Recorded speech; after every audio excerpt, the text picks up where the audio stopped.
We close. Greetings and salutations, everyone. Sorry for the delay. How are we? I'm just recounting the story of how I'm pretty sure the Cardinal delivery person got fired and was replaced, and we're all happier for it. I would be very sad if my Cardinal delivery driver left.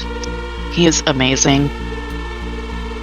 He was on, he went home to Yemen, I think it is, for 2 months over the summer. And we had the floater driver, and I didn't like him.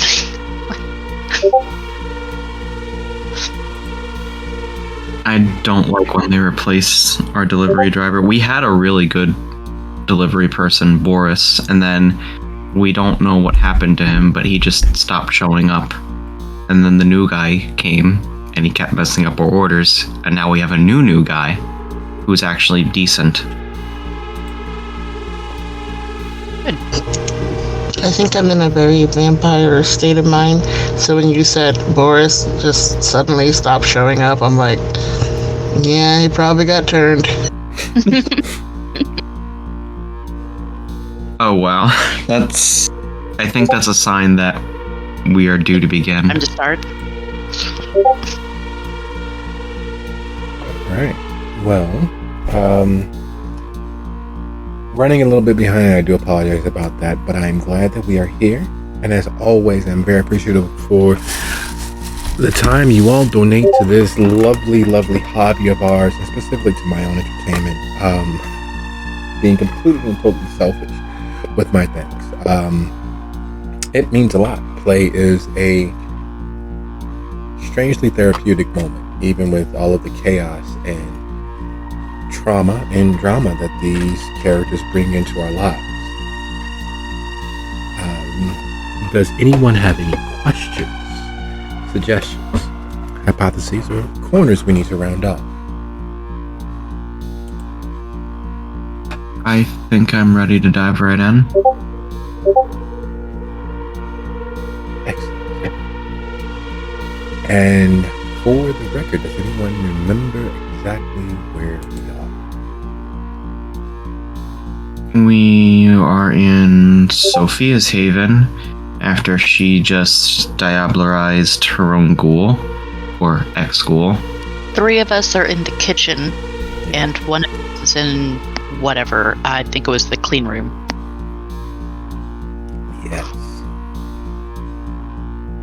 And there was a fairly fucking drunk Tremere sitting on the counter, not wanting to share her bottle of booze.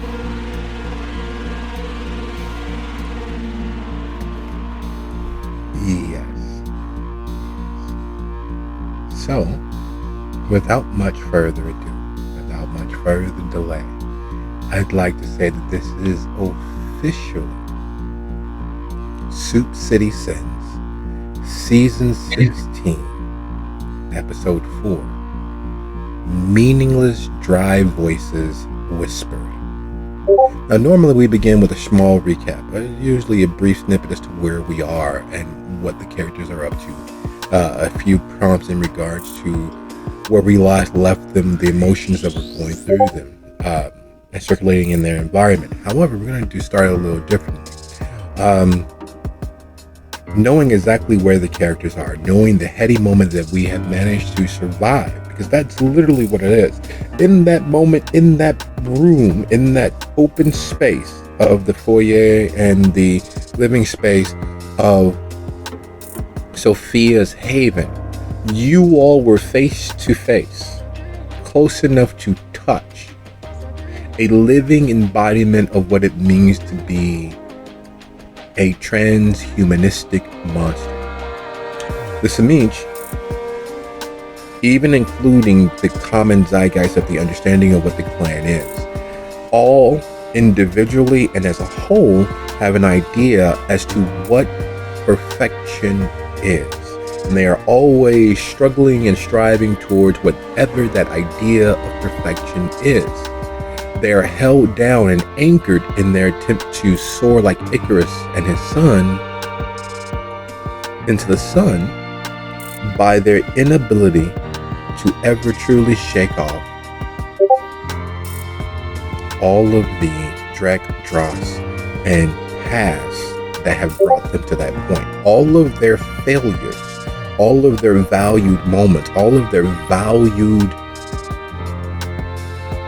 detritus of a life or existence lived over the course of centuries holds them from ever truly being able to soar, which means they try harder and faster, and they delve deeper, and they give themselves over to their compulsions, even as they fight them every step of the way. In that room, the being that left was the most possessive entity you can ever say you survived.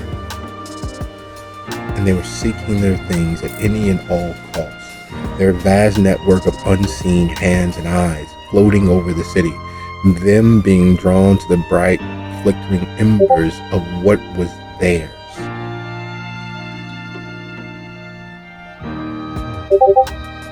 And that monster left you all relatively, physically unscathed.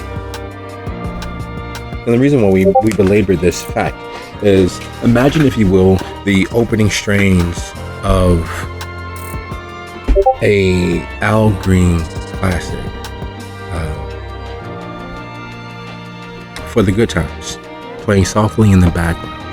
We have the three members of the coterie gathering around the kitchen, the life and essence of Alston being consumed, summoning the passions of their care, concern, their drive toward knowledge, their feverish, obsessively compulsed idea of solving mysteries and clues and seeing the truth of the world,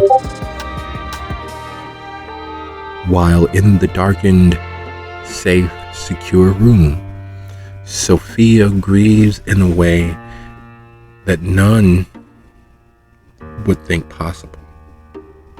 Silence, and then softly in the background, Al Green's angelic voice singing softly, lowly, for the good times.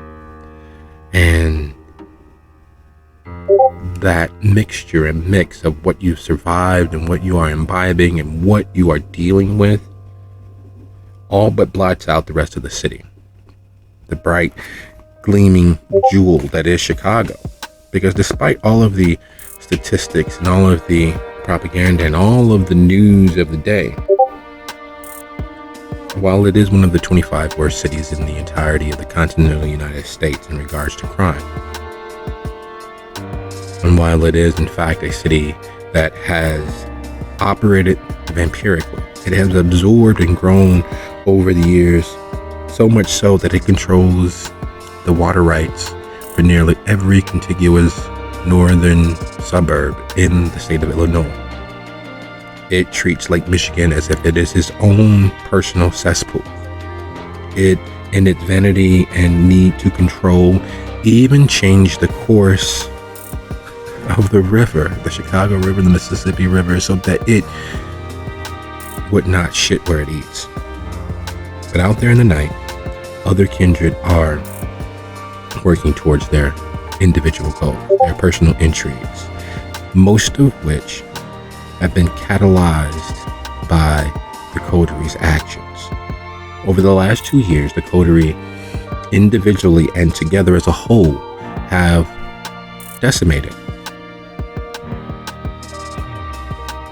roughly 25% of the most powerful kindred in the region, in one fashion or another, either cowing them with the idea of honorable interactions, forcing them to take notice to things that would otherwise have slipped by them, canceling their plans through simple stumbling into them or outright murder.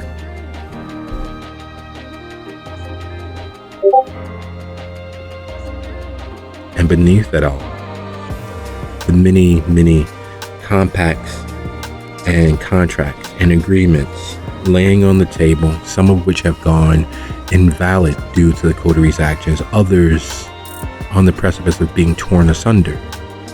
Because while the kindred move about their intrigues and the coterie licks their wounds, there are lupine in the city drawn towards the bright, flickering lights of what the coterie has set into motion.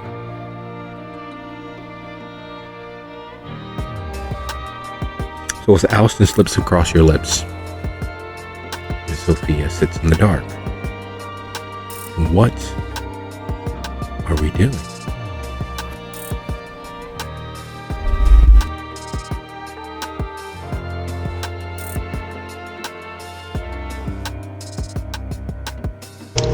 Are we going in alphabetical? Sure. Okay.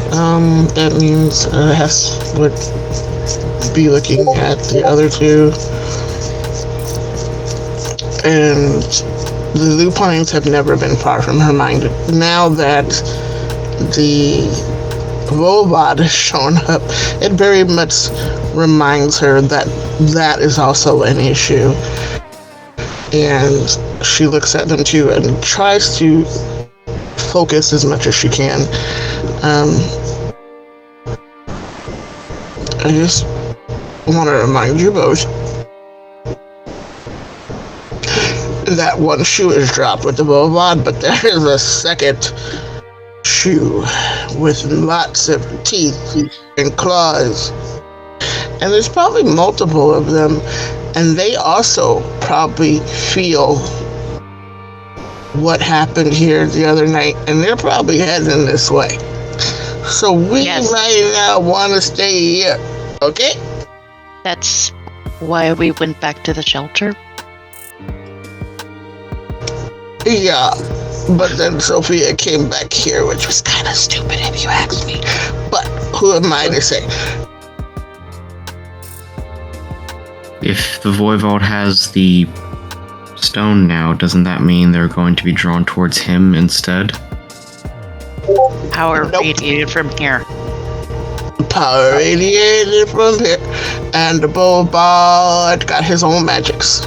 And obviously he kept it safe on his own before, so whatever it is that making him drawn to here is not gonna work, because he's stealthy like that. Do you see how sneaky he was? He just walked past us. He ain't fucking kill Silvio.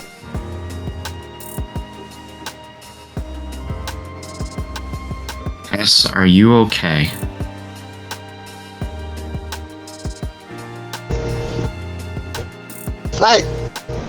Fine. The thing is, see, she killed her uncle. That's weird, but I guess that's her property, so you can do what you want, okay? The thing is, the stone told me that Jay was gonna die if we didn't go rescue him, but I still had to give up the stone. And I'm really trying to stop myself from running out into the night and kicking open the door at the council house and telling them to give him back.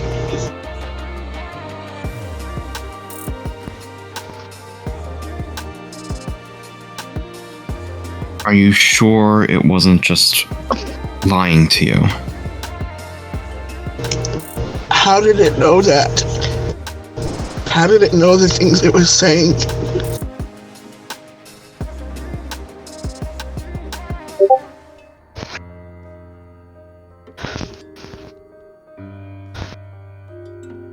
We could try and find out if any of it is true.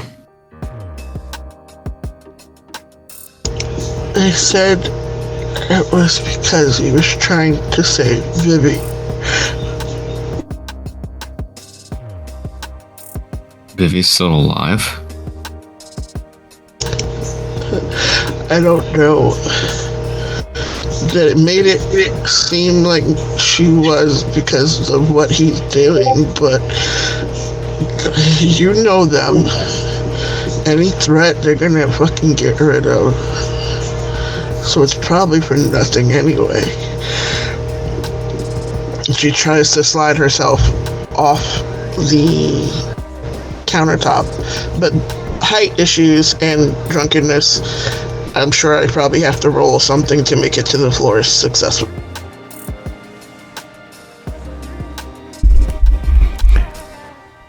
What is Hestia's dexterity plus athletics?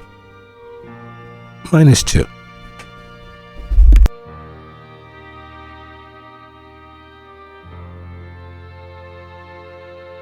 It would be 4 dot.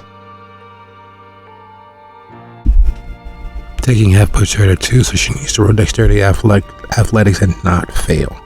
She needs at least 1 success. If she does not make 1 success, she will lose her grace. She will lose what equilibrium she currently has.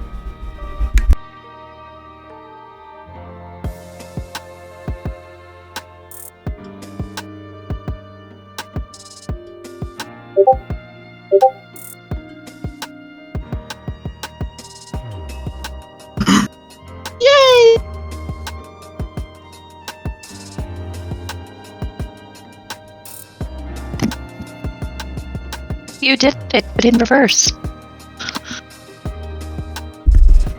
There is a very, very comical understanding as to what falling upwards means. When going up the stairs, an escalator, hell, sometimes even just climbing into bed, you fall upwards. It is the opposite of the expected action, where you end up higher than you begin. That is not what takes place. There's nothing gut rumbling comedic about what Hestia does. In hopping spryly and all too preternaturally gracefully from the counter, the next moment is a heart-wrenching flail. There's not the, comedic feet scrabbling at the empty space. There's not the oop of Wile E. Coyote as he goes over the cliff. No, there is a crash. There is a forceful reinforcement of gravity. And despite being so short of stature, if Hestia had been living, actually alive, flesh and blood, the red sauce spilled all over her and the glass embedded in her skin across the floor would be mortally life-ending. Her arm lands at an odd angle as the bones, despite, again, her short stature and smallish weight, responds to gravity and the impact, as only bones forced in the wrong direction can. There's a joke, a gallows humor, as it's not the fall that kills you, it is the sudden stop at the end. And while 3 feet, well, to be honest, 3.5, isn't usually far enough for most people to consider it dangerous, the snarling wreck and red-eyed, tinged gaze of Hestia lets you know that yes, it is. 3 feet is enough to end a life. And as the moment being shared comes tragically to a violent end, as the sickening wet snap of long dead bones shatters the space, and Hestia's beast sits there, clearly in her visage, unleashed by her lowered inhibitions, unleashed by the pain of that momentary death, unleashed by the emotional weight of understanding that a near, dear associate, if not friend and confidant, very well may no longer exist in the pursuit of saving a believed ally. What is it that Lucio, charred and ruined, though surprisingly hale, and Miriam do when confronted with a Hestia unburdened by ethical or moral concerns as to their or anyone's immediate safety?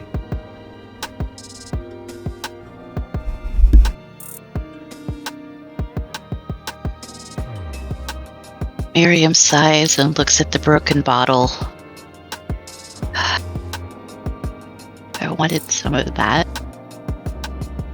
And then she will crouch down and kind of be like, Hess, breathe.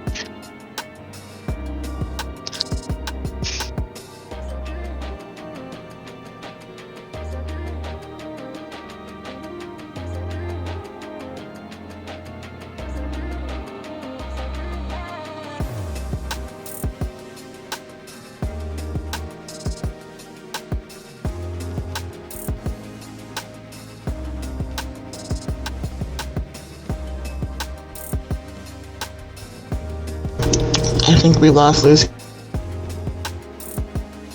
I forgot to unmute my mic. Lucio will, upon seeing Hess fall to the ground, immediately try and catch her, presumably failing considering the outcomes already decided.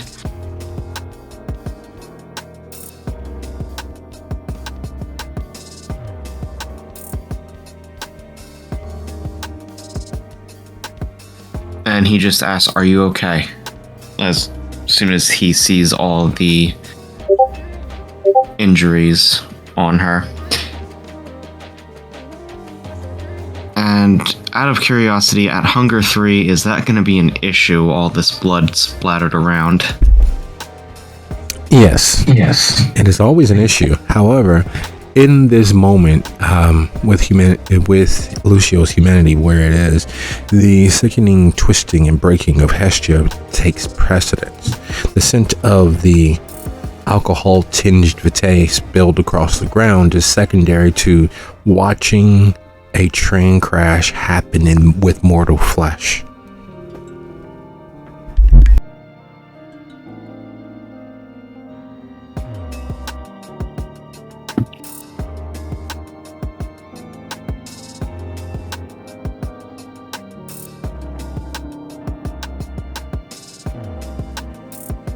Well, Miriam will then look up at Lucio. It's like, can you hold her so I can set these?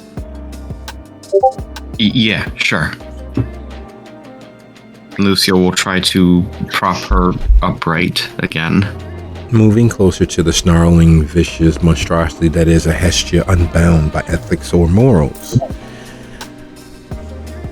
We turn our gaze as Lucio closes in as one would on a cornered, wounded predator, easily twice to 3 times as strong as it appears, while Miriam closes in from the other side, cutting off easy means of escape, but also unfortunately making themselves targets. We turn our gaze to a darkened room, 1 floor above where the kitchen is. It is a Faraday cage built into the penthouse of this building. It is a Faraday cage meant to stop not just electrical signals, not just modern technology, but also very much mystically attuned energies. It is as close to a circle of protection as one could come from all sorts of supernatural dangers. It is on its own wavelength, as the saying goes. But the danger in this room rises above all of that, because the danger in this room is not from an external source. The danger in this room is Sophia honestly looking at the moments just past, the moments that led to it, and all of those hundreds of small moments before it. The value therein, the loss, the lack of a decent survivable ROI for this entire venture. As it stands, without wholly betting on the fallacy of sunk costs, the only way to snatch victory from the cavernous maw of defeat would be to end their time in this region, in this state, in this city, as something more than the able-bodied mercenary step and fetch it of their clan, of their family, of their line. And while precedence has stated that each member of the family must pay their dues and rise through the ranks based on the skills of their actions, the outcomes proving their viability and eventual stepping into the leadership. Looking at the vast tract of time invested, looking at the vast amount of effort spent, all of the many successes before now, all of the many failures before now, several things become crystallized.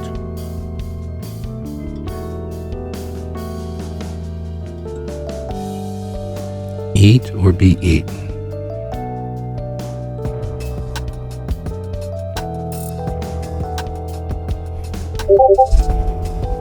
So what is it that Sophia is managing in this particular moment?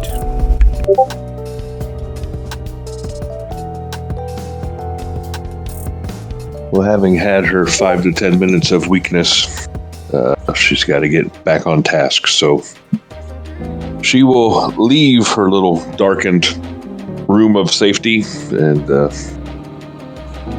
the two primary things on her mind is that she needs Lucio moved out of her doorway. Or not Lucio, Silvio. Moved out of her doorway. Yeah. Somebody with EO at the end moved out of her doorway. And she needs to make arrangements for getting to Milwaukee.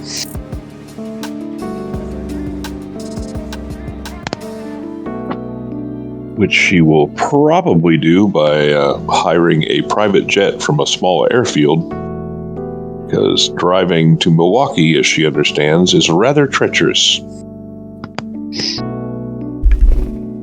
4 years ago, you all had the family, specifically the Rossellini family, had several agents in the Chicagoland area.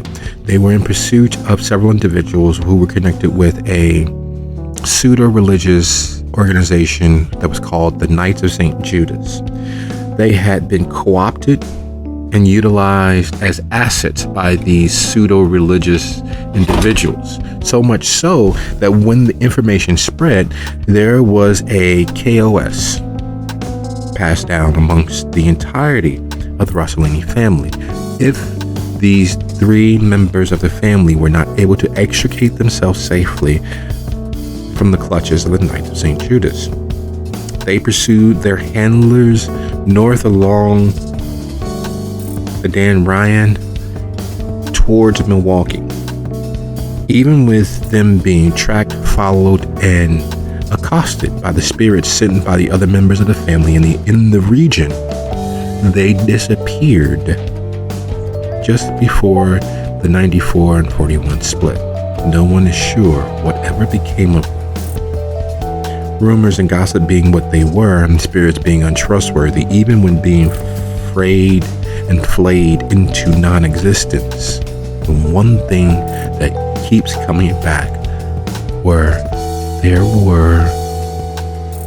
was a pack of wolves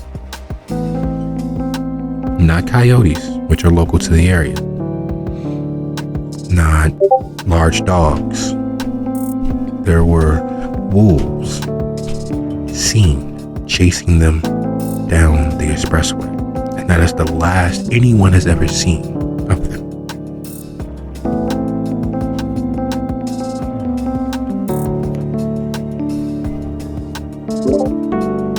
Exactly. So if they can bring down our plane, then well played. Like most things in Chicago, it is in fact a crapshoot. But luckily for Sophia, Silvio was nothing if not strangely compulsive about keeping everything itemized and in order. And while those who don't or didn't know him or get to know him close enough would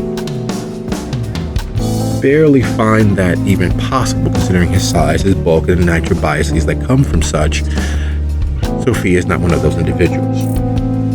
She removes the phone that he kept in the end table, entering in his password, and being cycling through his contacts. And there it is, listed as usual under the correct header, under the correct naming convention, in the correct alphabetical order.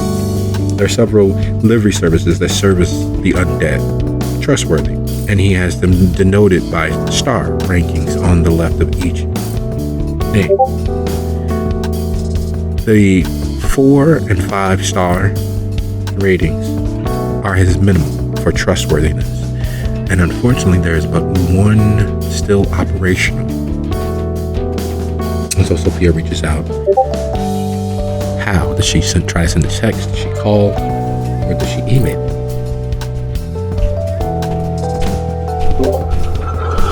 She would probably try to call first.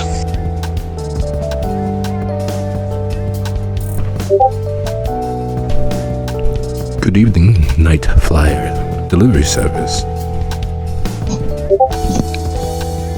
Yes, I am in need of some transportation. Very well. Where are you located? Or where would you like to be?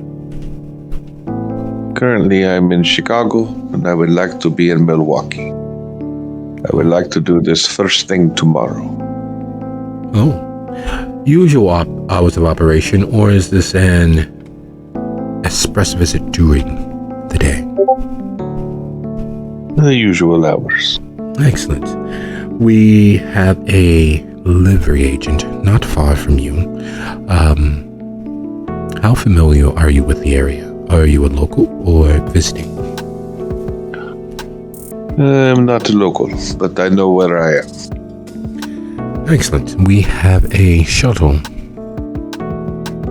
leaving from Union Station 1 hour after sunset tomorrow. The gentleman's name is Edward. You may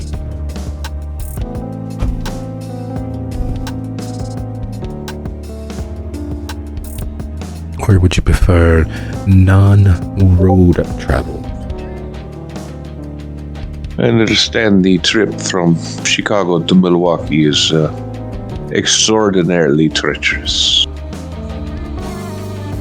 Overland passage is considerably far more risky, and as such, the cost of doing such a livery service is significantly impacted by such. However, we do offer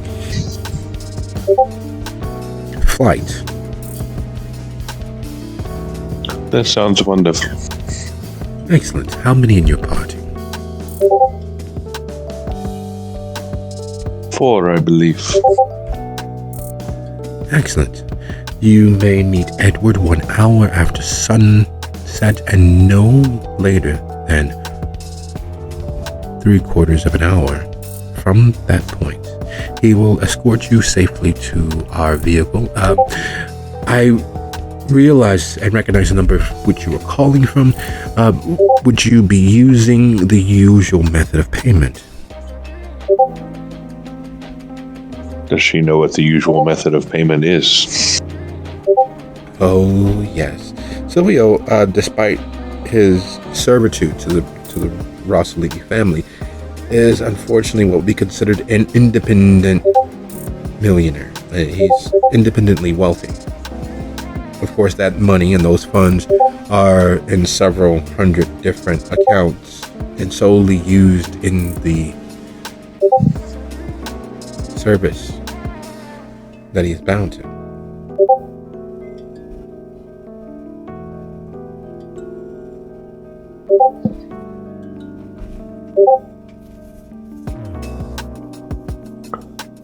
Well, then I will presume, since he's not using it, that yes, it will be the usual form of payment. Very well, I'll process your payment and I'll be giving you a call very shortly. Excellent. As you draw an end to the conversation, you hear what could only be demons tearing their way through the shroud emanating from your kitchen. There's the shattering and glass on marbled floor sound of someone tearing a hole in the shroud itself. There is a snarling cacophony of anger and rage pouring forth like something being birthed into the world.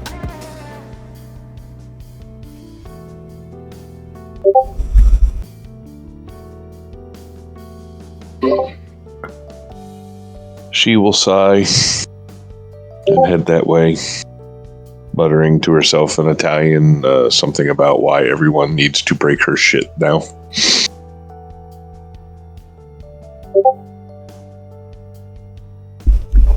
Stepping into the kitchen, the first thing that hits is a scent of vitae. Not just any vitae. This is vitae that has clearly been spiced and mulled and smells as if it is the perfect after work, post-depressive evening cocktail. This is the one thing or one of several hundred things that may abate most issues. It will put them on pause. And while the problem will still be there once you come down, this will get you up high enough that they won't matter. And in the midst of that scent, awash in it, to be perfectly honest, is a glass-laden, snarling, vicious predator wearing Hestia's skin as a disguise. A very poor one. Her shoulders are hunched, the arms at an odd angle, the leg is an equally twisted, ruined version of itself, and glass is spread from stem to stern on that being. Because even just in the few weeks and months that you've actually bothered to associate with this coterie,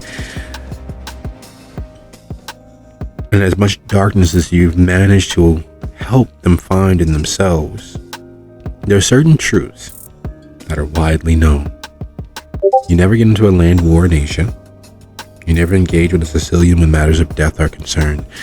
And for all of the monstrousness that comes with being a kindred, Hestia will be there to help everyone and anyone to find their best, most human self. Yeah, that part is a lie in this moment. There's but one thing that will satiate whatever that is wearing Hestia's skin.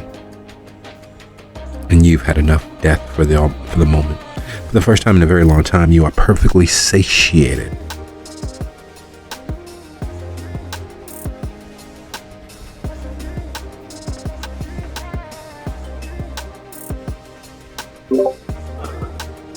She will stare coldly at the collected, the daggers still in her eyes.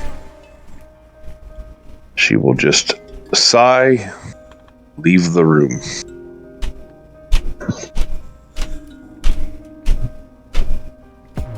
And as that sigh escapes and Sophia turns, Lucio, Miriam, Hestia's there as you close the distance. Hestia, there's two questions. Are you going to turn into the skid and embrace this tearing free of you of your beast, or are you going to try to keep it from ruining potentially the rest of your forever? Because even as it has full control, it has the pilot seat. You're able to see through its eyes, your eyes, and see the ruined, slightly mending face of Lucio. You're able to see Sophia turn her tall, pale back on this moment. You're able to see Miriam attempting to talk it, off the ledge of the violence that it is threatening, even as it is already planning how best to separate Miriam's head from her torso, how to ensure that Lucio's arms are properly replaced via his sphincter, how best to tear each and every strand of Sophia's long raven hair from her head and use it to bind her as they did the Fenrir's wolf.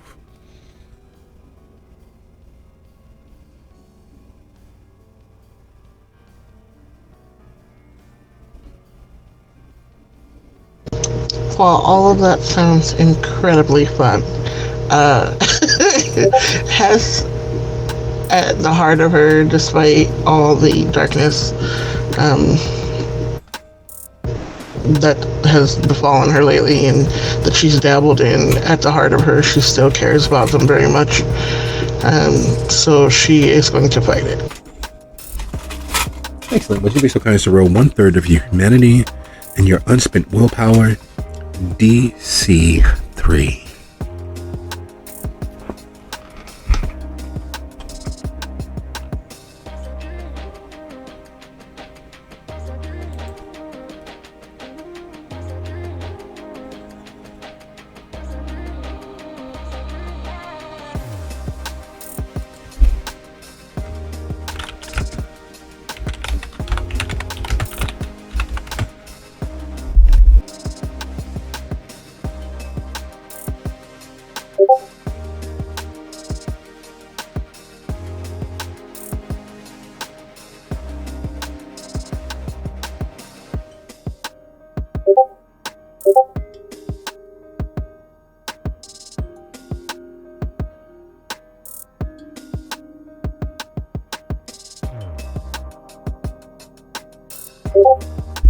The struggle is real.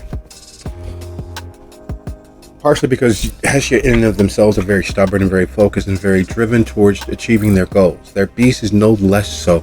And as it struggles against itself, Lucio is closing in, nearly close enough to lay a cracked and in need of lotion hand on Hestia. Miriam is equally close, attempting to get some of the shards of glass, some of the clearly pain-causing annoyances free of Hestia's body.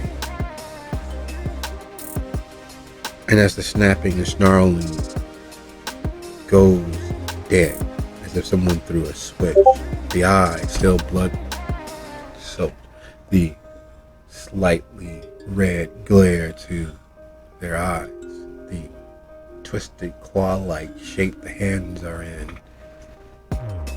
Everything freezes as if Lucio's touch is King Midas's itself.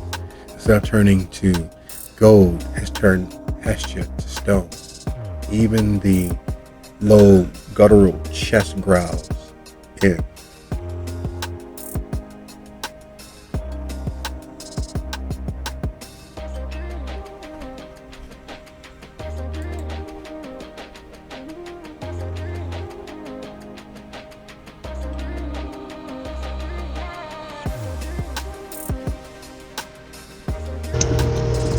Painting softly, kind of just like she's run a million miles.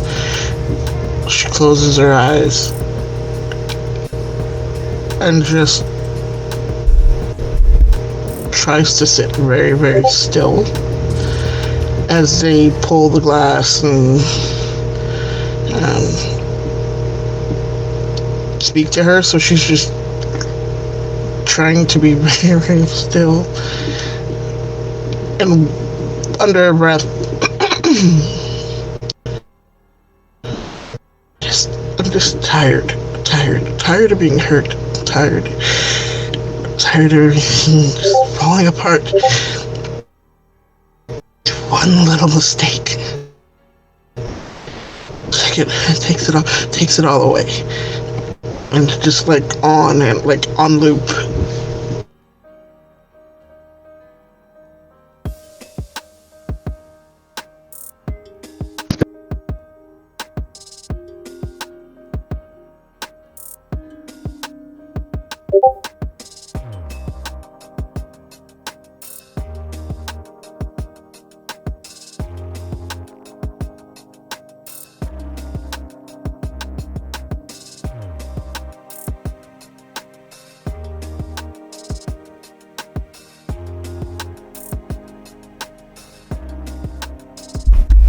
Lucia, would you be so kind as to go ahead, roll your strength plus brawl?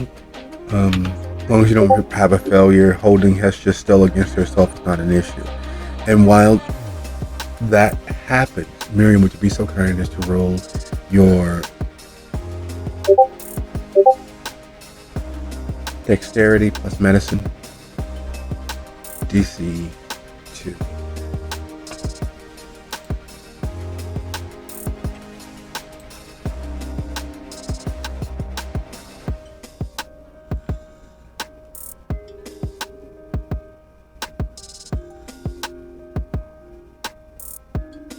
As you all work over Hestia, removing the burrs, putting bones back to socket so that they might mend with less aggravation and annoyances more cleanly over the next few hours, over the next few moments, over the next few nights if necessary. The quietude that falls over the coterie is no small thing. You've all been in tense moments before. You've survived a lot. You've done literally the impossible and done it often enough that it's become a habit. You all have gotten really good running from fire to fire, putting them out or causing them to explode as necessary to put an end to all of the potential damage to others. But in all of that time, in all of those moments, rarely have you all taken the time to mend yourselves enough to not be suffering under the gauntlet laid for you from the very first night as a coterie. You all left the shelter with a mission ahead of you. The task, relatively simple: gather as much information as you could to find out whom were causing the lost, the forgotten, the down and out members of the shelter's community to be disappeared. Where that dovetailed with Lucio's previous investigation, you all left with an idea of finding out what were the causes for such predation on those you sought to protect, those you spoke for because they didn't have a voice or a way to speak for themselves.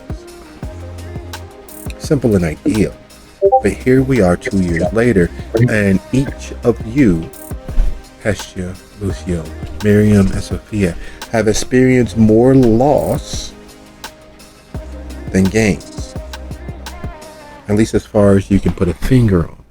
What you all can't properly account for is that those gains, while few and far between, are exponentially far more valuable if utilized with a plan.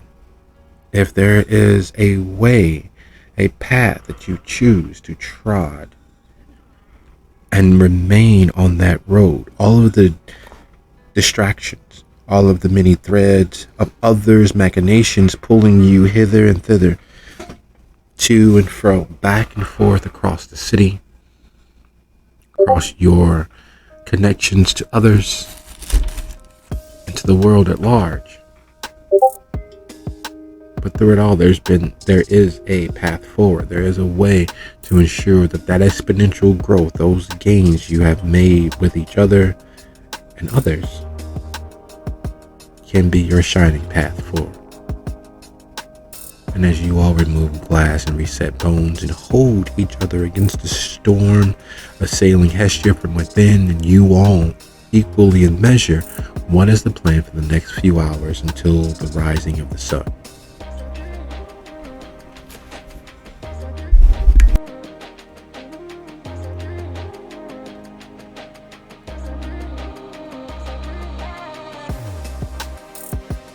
Well, since we're back to Sophia's, and there's presumably still a stash of blood bags, I'm going to go grab a couple of those. Lucio would like to go out to... Actually, scratch that. With his face as it currently is, blood bags are probably a better option, but he will...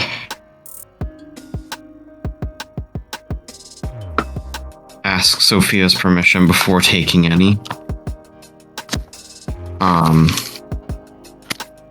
As much as he wants to find his sister ASAP, there are other matters to attend to, and with his face as burned and scarred as it is, it's probably not the best thing to be going out to try and find her right this second. Nah, that'll be fine. What's a little more mental trauma to someone who was thrust wholeheartedly into the world of the kindred, and the person who did it was supposed to protect them, yet now no longer exist? That'll be fine. Be fine. She's a tough kid.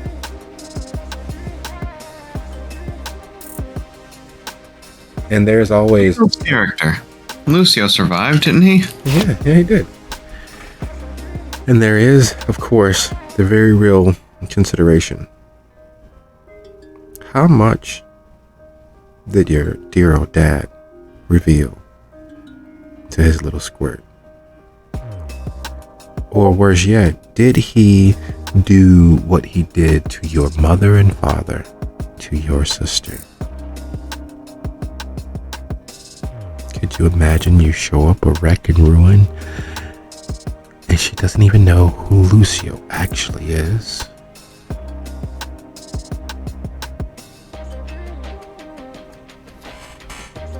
Which may be the reason why they haven't answered. Which may be the reason why they haven't called him back.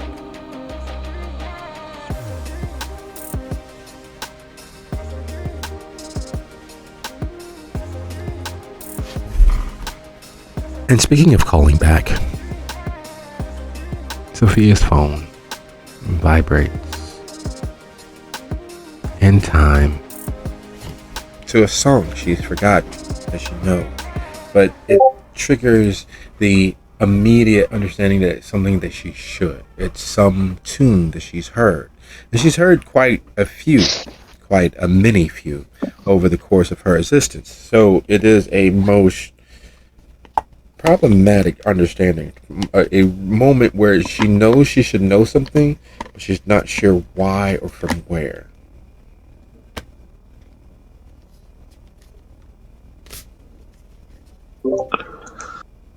I'm sure receiving a phone call is not good news, so I will continue to ponder the song thing around the back of my head as I answer the phone. I understand you called for a ride. I have collected the payment.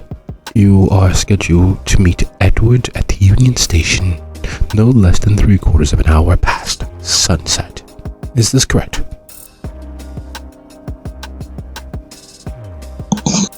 I thought it was an hour after sunset. 1 second. Yes, 1 hour and 3/4. Forgive me, the notes here are interesting. Are you in possession of your password, Silvio?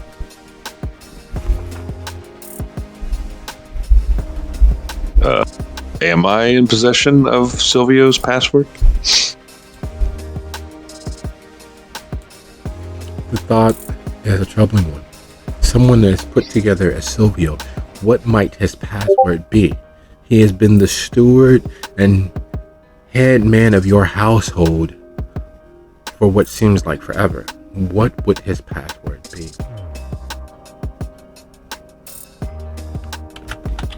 Her initial thought would be that it is her name.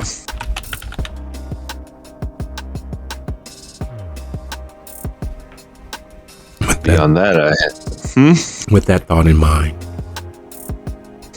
what does she say? I suppose she will try that because that would be, in her mind, knowing how he was, that would be the thing she would think of first. Or perhaps the thing that he said the most.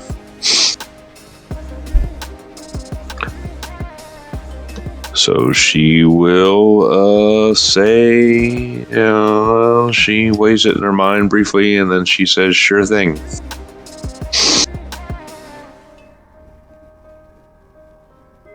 Thank you.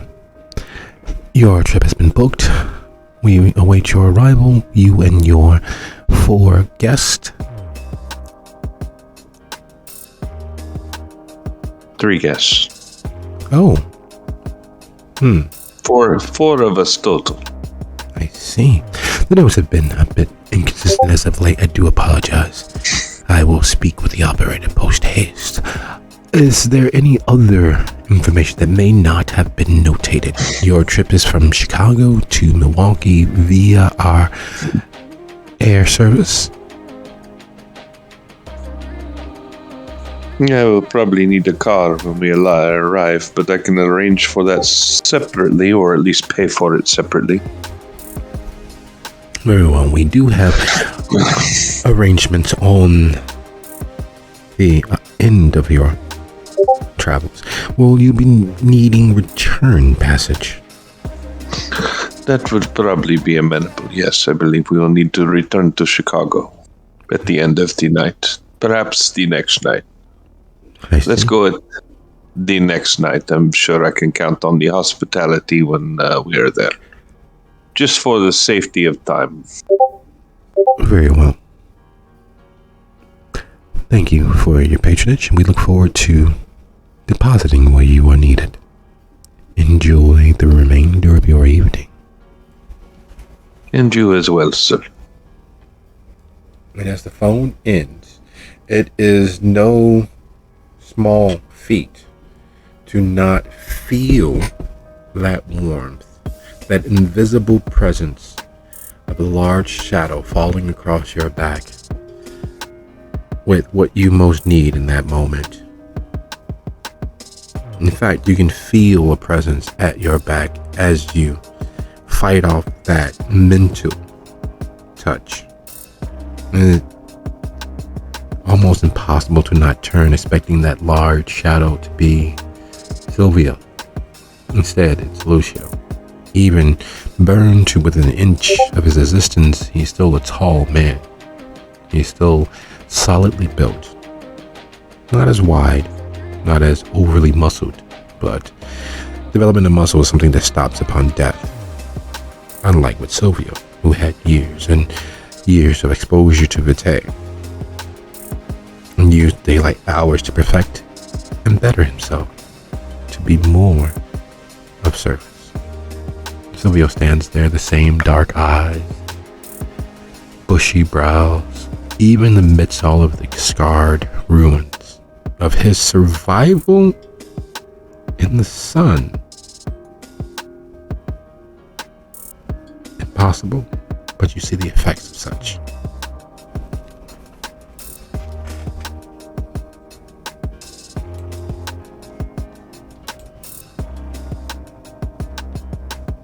You've looked better.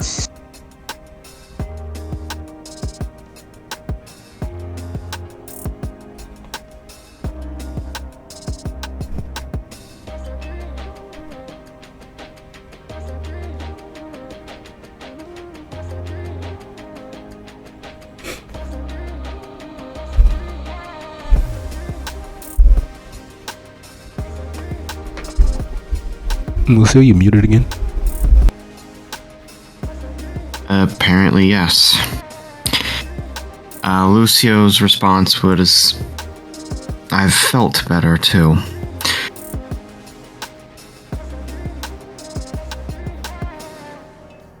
As much as I hate to ask to intrude even more upon your hospitality than we already have, do you happen to have any more blood that I can use tonight? I believe I should if it has not been used to clean the floor.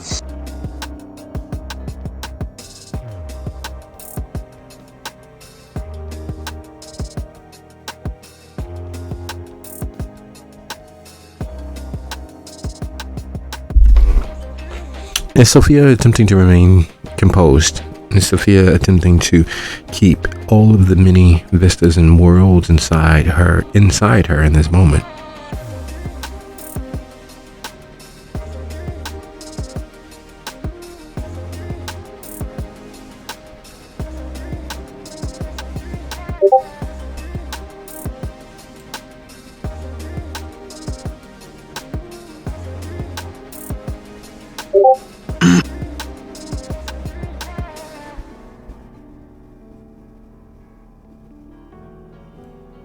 Sophia?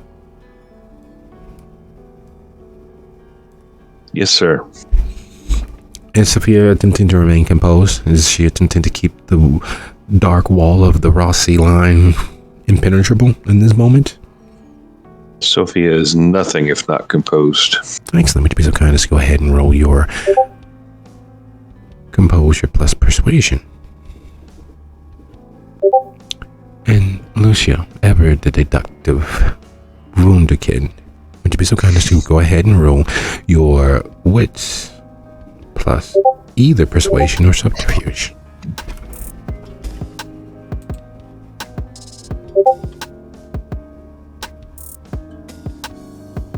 My shitty die pool agrees that Sophia is nothing if not composed. You say persuasion or subterfuge? Yes. Okay.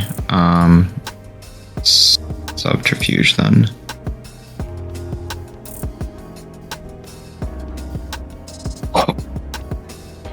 People lie to themselves all the time, and it is the one truism that proves itself to be a fact. Everyone lies. There are small tells that people have added to the pile of junk science that has some validity. Because the human mind and human body doesn't like untruths, even in itself. However, those tells can be hidden, or they can be exaggerated, or they can be otherwise. You can lie about a lie and confuse the matter for deducting the truth, the facts underneath it all. Unfortunately, familiarity breeds contempt, but it also breeds insight into what those tells actually mean. And there's a point with everyone where they are trying so desperately hard to not be viewed as anything more than what they want to be viewed as. The person that's trying so hard to fit in that they do the absolute complete opposite. The person who is trying to remain and maintain in the spotlight, to keep all eyes on them despite them being, for lack of a better word, an introvert. All of these acts and small lies that are put out there on a consistent, constant basis. Oftentimes to hide bigger lies, or better yet, to hide truths that others should not be privy to. Sophia turns into that skid.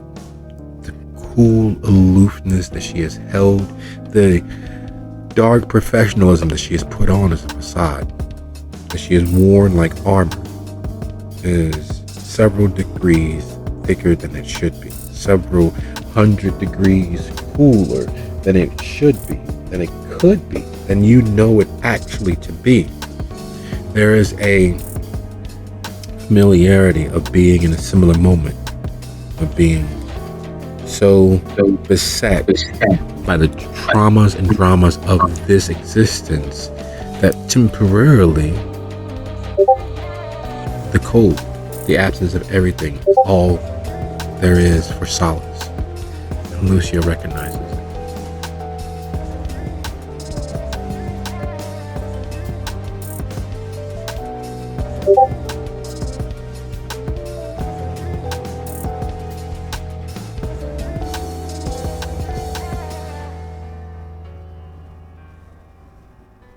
Lucio pauses a moment to try and think of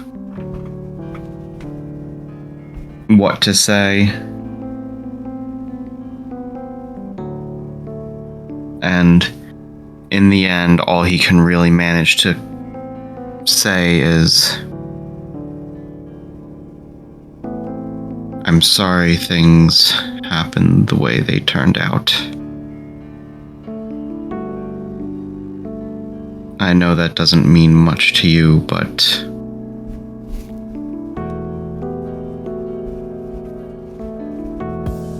well,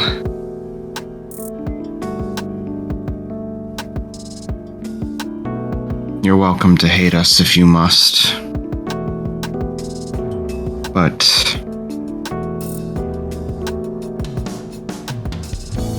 right now,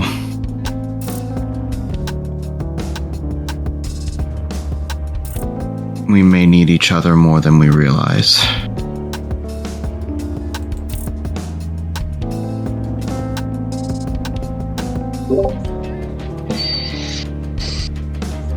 If you never learned another thing from me, Lucio Darcy, learn that whenever you approach anything from a motive of emotion, you have lost.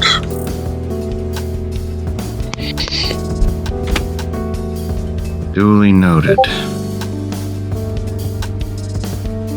And Lucio walks away.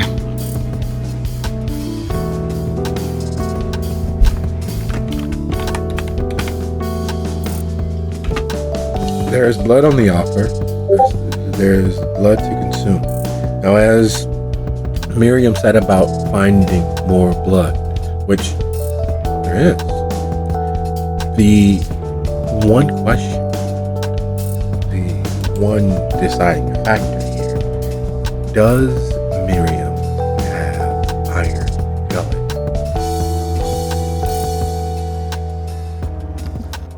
That'd be a negative. Then it's delicious.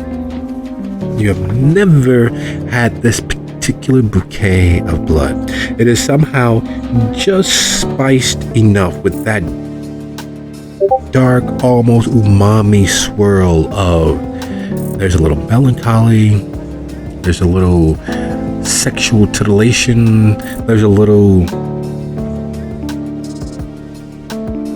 overly despondent, that's just the other side of depression. It's one of those situations where it's so hot it's cold, or at least feels that way. You're so into that phase, you're almost the opposite. The full bell curve of the horseshoe ideal is in the offing.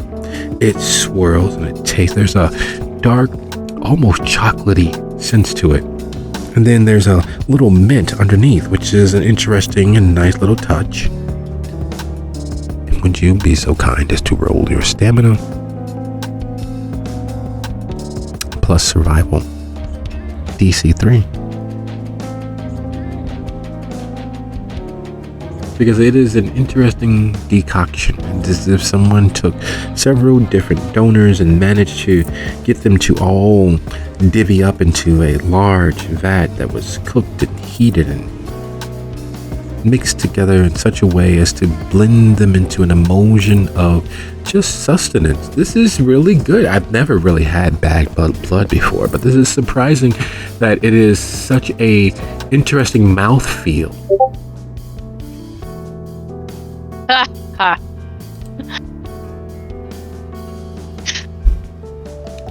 And then the gurgle, and then the bubble. Your stomach doesn't work, not in the way that it should. There's no chemical processing of any nutrients. There's no gastric acid there. There's nothing there that should be burbling and gurgling, and that's happening in your gullet, yet it's there. And you think back to the last time you had a similar feeling. You had just passed your entrance exams, and the night was a haze of Moscow mules and tequila, and oh God, did you actually do it? Yeah, you did. You did a kickstand, and you made your way up to your friend's second story bathroom, because no one knew there was a second bathroom through their bedroom except for you and a few of the other girls. So you made your way there, and just before you opened the bedroom door, your stomach emptied all over your shirt, the floor, and the couple who had decided that her bedroom was the best place to play a game of whose birds made their ways to whose bees. That was the last clear thought you had of the evening. Everything else was a wash of people forcing water down your throat, which is the absolute wrong thing to do to someone suffering from alcohol poisoning. But they were young and naturally quite stupid.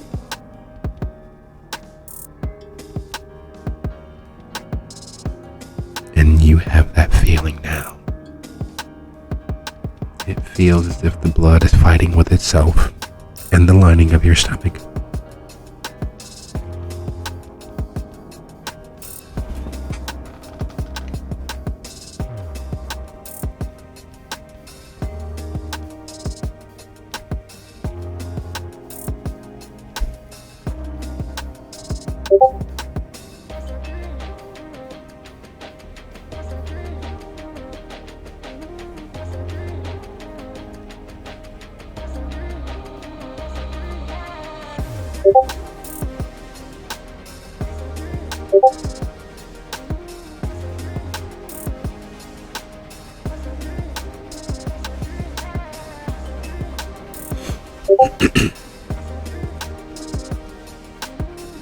And as bubble, toil, and trouble takes place and plays center stage in the center of your being, you know what is needed.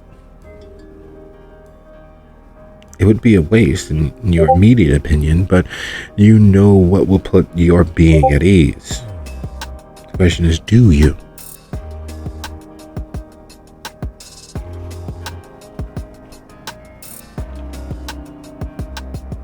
What was that for a couple of it? Discord is playing very hard and fast and loose with us this evening, but knowing what is needed, you know that an evacuation would help things, but also knowing that sustenance that you've just obtained, well, you'd hate to part with it.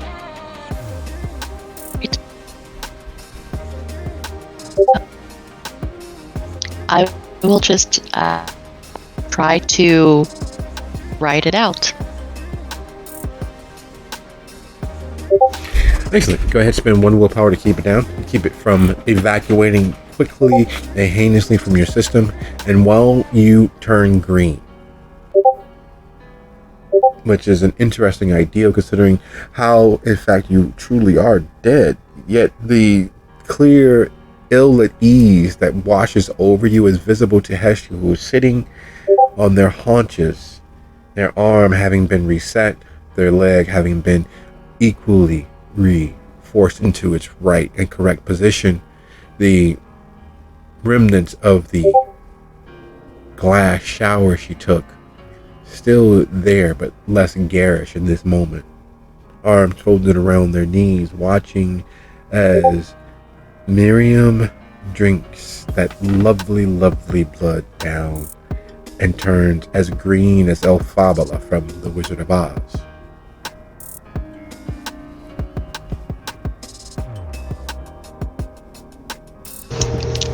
Okay, would Hess have to roll to try to heal herself at all, enough for her to be able to stand? Yes, one rouse roll. Okay. She was able to knock her hunger down to 1 with the blood. Probably almost more than 1, but let's see. Nope. Well, she's back at 2, but at least she's not at 3 like she was before. Actually, no, she had hit 4, so. Yes. Well, 2 is okay. And managing to push the blood through her system enough that her bones kind of snap and then mend into place. Struggles to her feet. I suppose we should do something about the body. And then we should not be here in case the lupines show up. I know we have to go to Milwaukee tomorrow, and she's not going to want to leave, but it is in our best interest again to not be here in case they show up. And she walks as best as she can towards where she heard Lucio's voice and Sophia's, and stops next to the body and looks at Sophia. Is there something we can do to make sure that he's put to rest properly, or move him so that he's not here?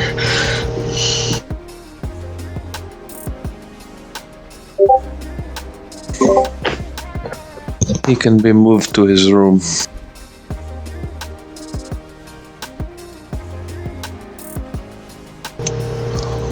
Okay, where is that? I don't know.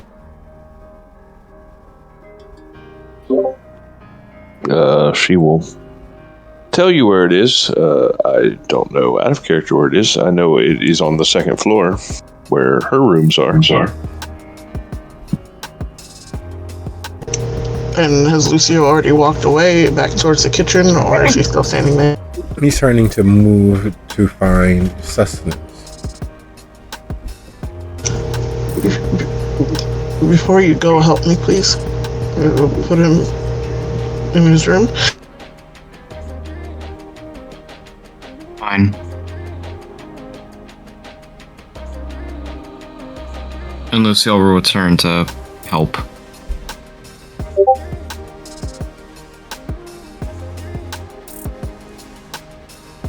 The human mind can adapt to most situations.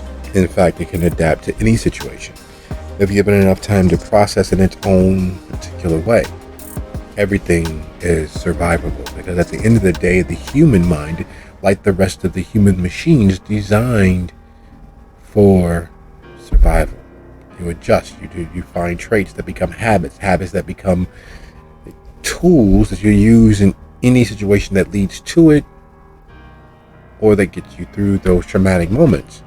It is a testament to the normal of the coterie as a whole that moving a corpse is a regular enough occurrence that each of you know how to best lift and carry a body before it falls into rigor mortis and after it comes out of rigor mortis. You each lock your grips in place and heft and hoist the body as if it is in fact old hat, because for you all it is. You have carried enough body parts and enough bodies that this is just another day at the office. Save looking at Silvio's desiccating corpse, quickly aging right before your eyes as you guys move him up the stairs. There is an undeniable familial resemblance to Arsenio. There is an undeniable familial resemblance to Ignacio. There is a startlingly undeniable resemblance to Stella and Wojcik and Lucio. And as much as he did not want to consider, there's also a startlingly familial resemblance to his father, not his biological sperm donor, his actual father.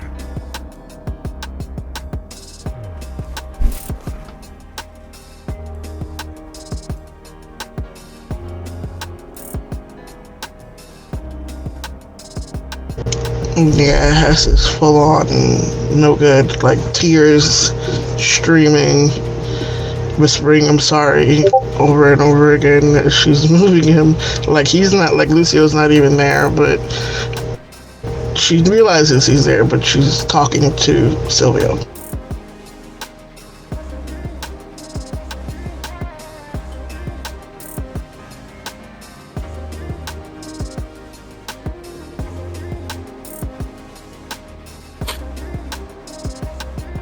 Is there something wrong, Hess?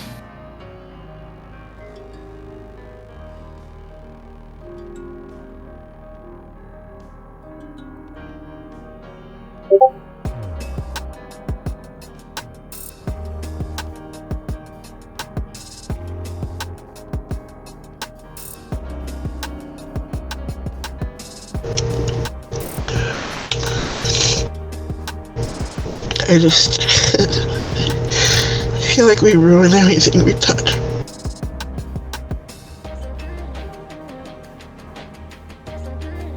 Well, that is our curse, isn't it?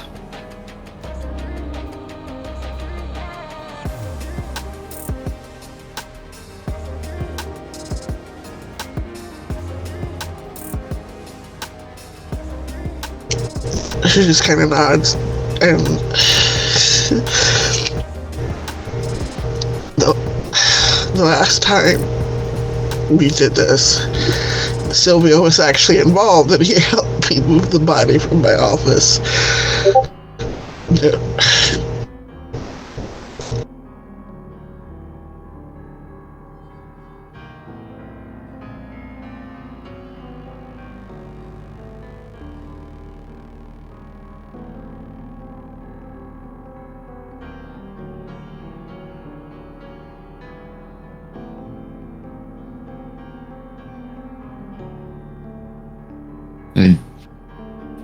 I didn't know he helped you with that, but unfortunately, he's not going to be much help anymore.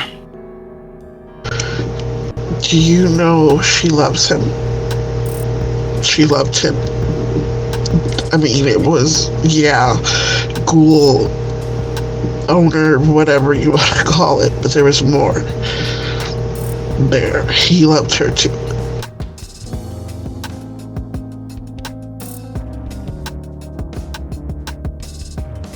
I'm sure it was touching.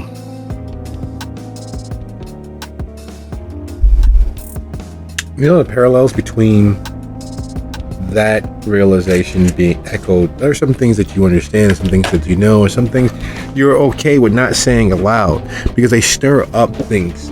Blood calls to blood, like calls to like. There are so many rules at play in the world around us that many we just intuit naturally. The moment that Hesha says it and begins speaking more directly to that fact, Lucio is struck by when he attempted to send Arsenio from his care and concern. Yeah, I tell you this, Lucio, but I ain't really got nothing else. And this is the best I felt in years. And now I know my aunt is still out there, alive. I know that there's hope for tomorrow. I don't know what that's going to be for me. But I gotta admit, you guys, you're bad guys, but you're not horrible people, even being monsters. You're not like Wojcik. You're not like Mama Cass. This is good for me.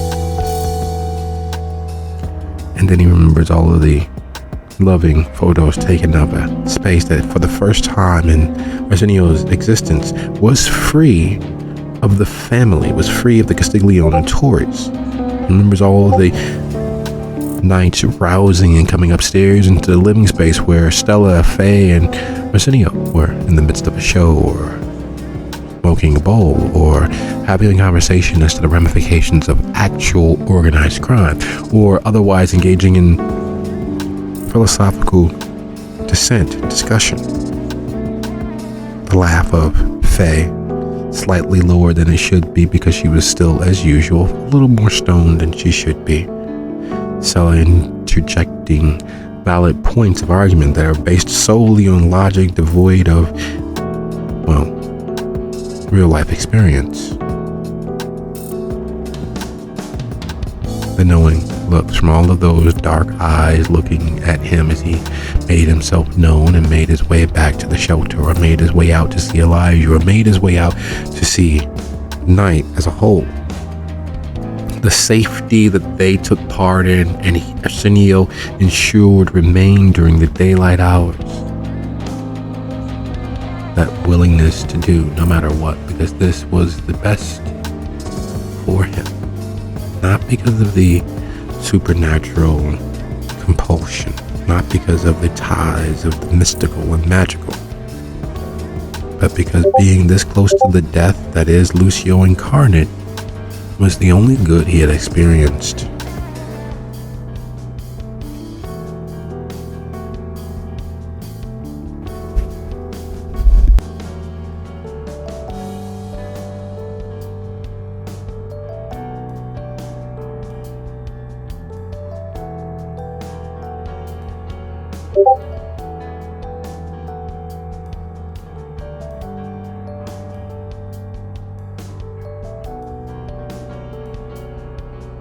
And while those thoughts abound, and those moments are shared, as Hashi and Lucio settle Silvio to rest, Miriam, standing at the kitchen sink, high above the rest of the world, in the penthouse apartment that is the Rossi abode. There are not many windows in the kitchen area because, well, you don't really need it. The views are from the living space. The views are from the balcony. But there is a wall of windows that shows the outside world.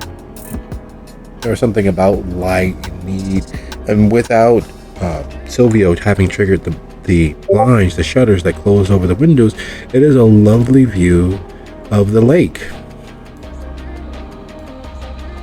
It's dark,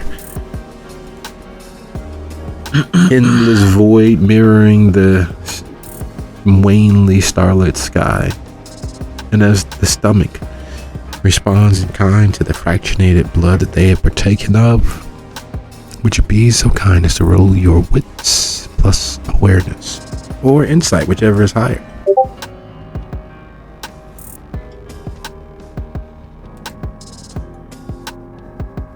They're the same.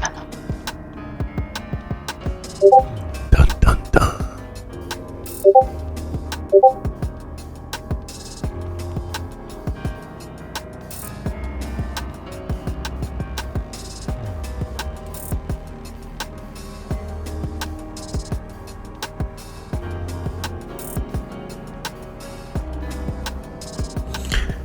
Bubble, bubble, toil and trouble. The stomach triples, quadruples, and again redoubles its efforts to empty all that it holds all over yourself and all over the sink's bowl. But while you resist and find anything and everything to distract yourself from giving back the sustenance that you've gained, because after all, it was absolutely delicious going down. It was superlative. It was finely aged. It was a taste of things she has never sampled before. Miriam works to distract herself, not just from this feelings of discontent her stomach is attempting to make known to the world, but from all of the many potential thoughts and paths of recrimination and all the many thoughts that, well, there's a lot there to deal with, and as long as you keep turning a blind eye to it, you never have to deal with it. It'll always be there waiting for you. As long as it waits, you know that you're important, at least to yourself, at least to the demons that hound your every thought and every step throughout this endless night. In distracting yourself, you take in the view, you take in the night, take in the small portion of the Chicago skyline you can see from the windows that are near enough at hand. Standing there looking out into the night, there are things that one should never see. There are things one should never witness. There's things that one should never know. Miriam knows quite a portion of those things. One of them being that there is a person free climbing the nearest condominium building approximately half a block north of where she is now. Now, Chicago is a place filled with wondrous things. Free climbing a skyscraper at this hour of the evening is not usually one of them. And at first, the thought that maybe it's just an insect on the outside of the building. But no, that's not an insect. That's a bipedal form climbing a skyscraper. Now, while half a block doesn't seem like that, something that's close, something that's far enough away that is not a real concern, there are no coincidences. Ever. It is all connected. Hey guys, someone might want to take a look at this.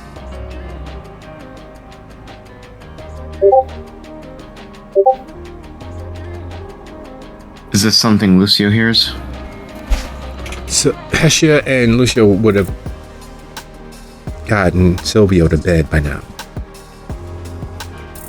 Sophia would be alone in the living space when hearing this from the kitchen.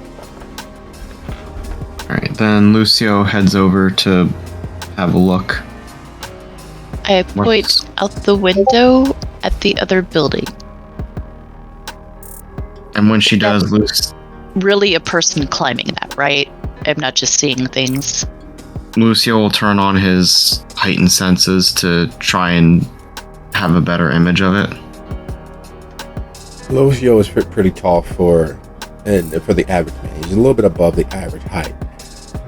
This person is too, judging by the wide, muscular back stretching against the fabric of their attire.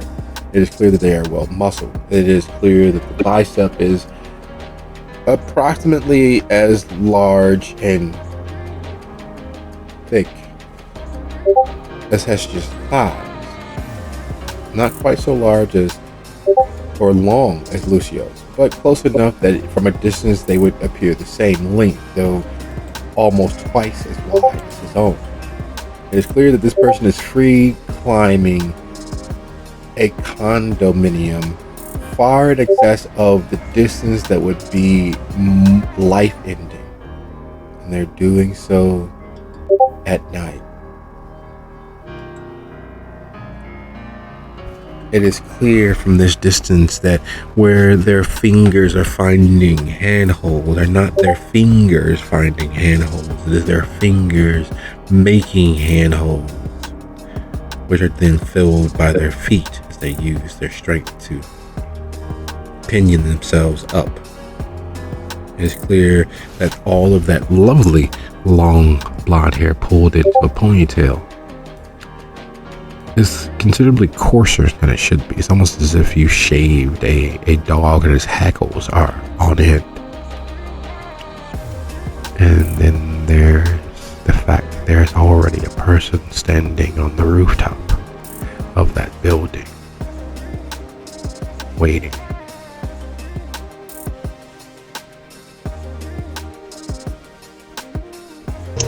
As Hessa is one of the shorter people, and just watching them too, she's like, yeah, I already have a feeling. I already know what this is. It is time to go. We do not want to be here. We do not want to be here, especially if they jump across. Yeah. No. Are there any recognizable features? Do they seem like people Lucio has seen before, or are they completely never seen them before in their life?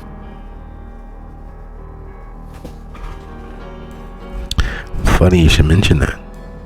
On the way in, the street turned into a path of brick-laid modernity from the old days when there were brick-lined streets.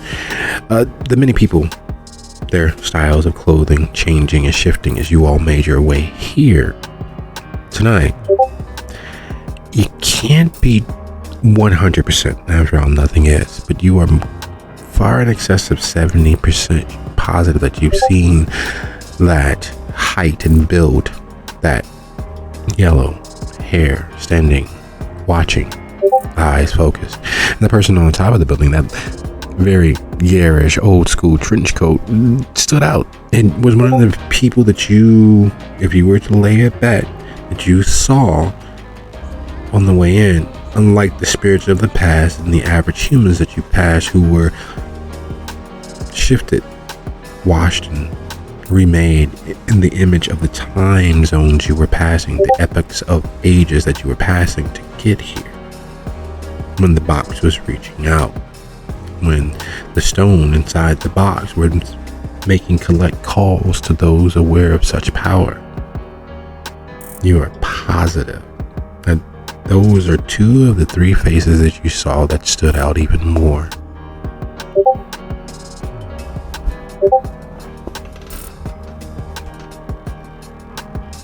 And that means that Lucio agrees with Hestia. It is time to go.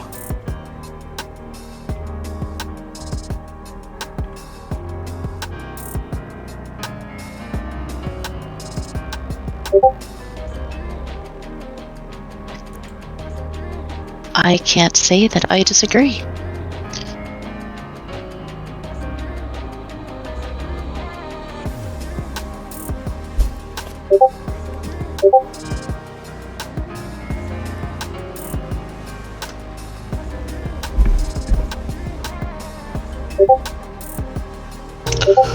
So who's gonna convince Sophia that we need to go? Because they don't like me very much right now, I don't think. And I don't know if Lucio's all that much better, even though we helped move Silvio. Miriam will shrug and walk that way.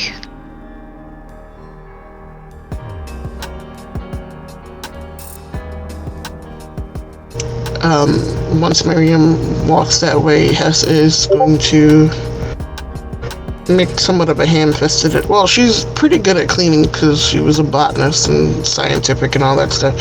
So she's going to do her best, remembering how organized the kitchen is, get cleaning supplies, clean up the blood and the glass on the floor, just because it would be rude to leave it.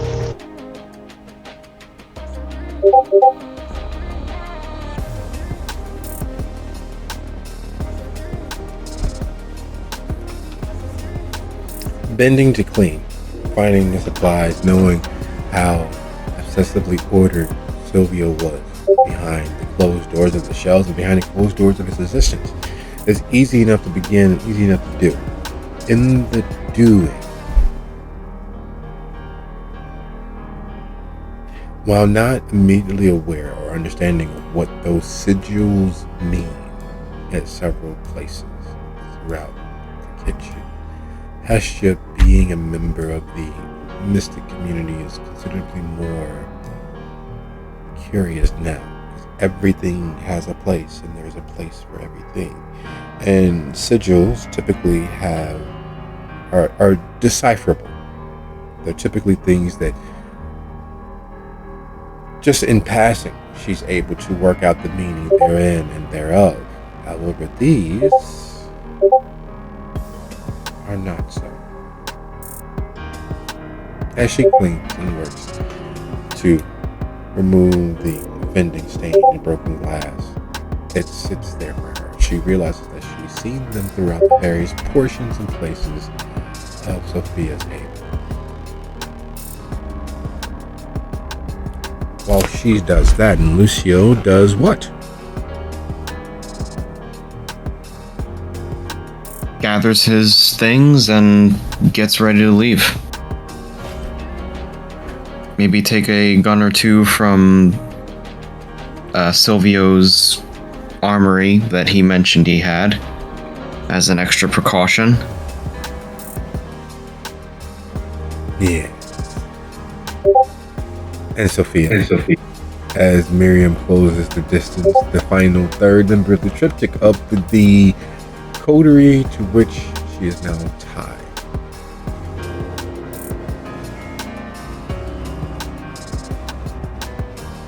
Miriam will lean up against the wall or the door jamb or whatever's convenient. So apparently we've got some wolves on the way, climbing buildings about half a block or so.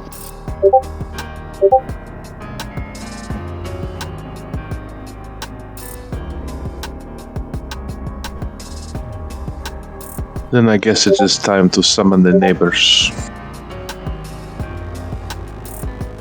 Sorry, what? We were gonna head out. No one is stopping you. Miriam looks so confused. You can come with.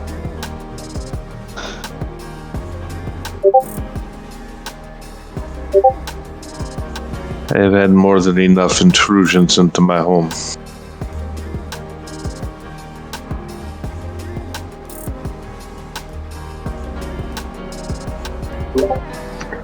And at that, she will head for the door.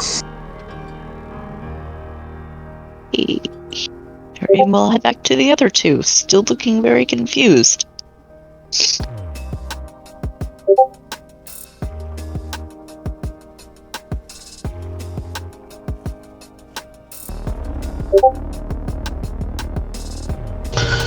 I take it she didn't want to leave. She said something about summoning the neighbors and she's had enough intrusions into her home for one night. Oh, I'm sure she has, but I don't think the lupines are going to care.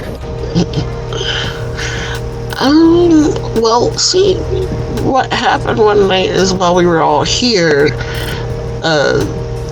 she got the ghost to attack the people down the stairs. So maybe that's what she means by summoning the neighbors.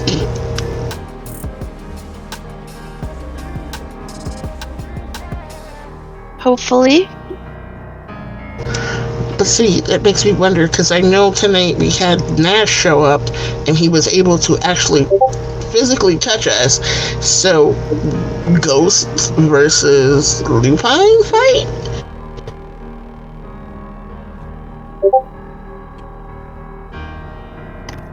As interesting as that sounds to watch, I don't know it's a good idea.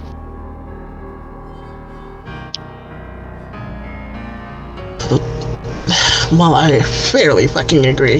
The problem is, every time we leave somebody by themselves, bad things happen. That's how the Boabot thing happened. She slipped out and left and came here, and the Boabot fucking happened. So we can't leave her with rampaging lupines. As bad as that sounds. If she's not willing to leave, we can't leave her.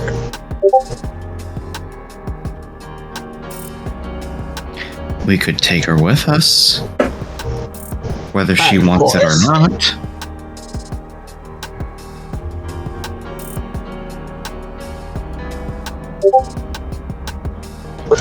Do you want an angry morning Hakata on your hands? Cause I sure as hell do.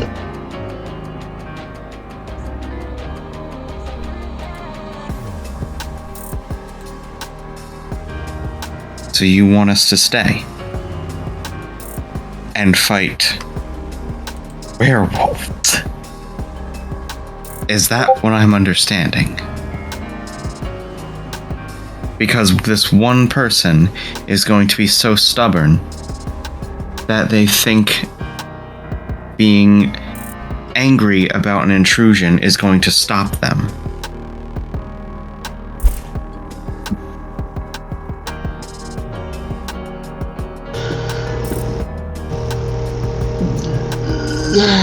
You got a point. And there's 3 of us and only 1 of her. Right?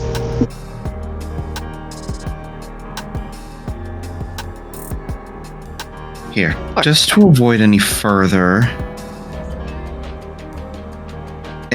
strain on our relationship, we can at least see what exactly she's planning to do. And if we don't like the plan, we take her. Because I don't care how angry she is. She can be as angry as she wants while she's still alive to be angry.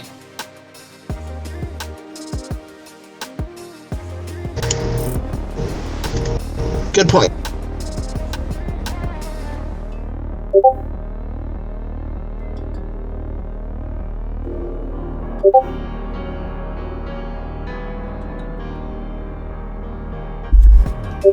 So stepping out of your base, your safe house, your haven, into the more public spaces of the building, what is on Sophia's agenda? She would like to round up at least one person.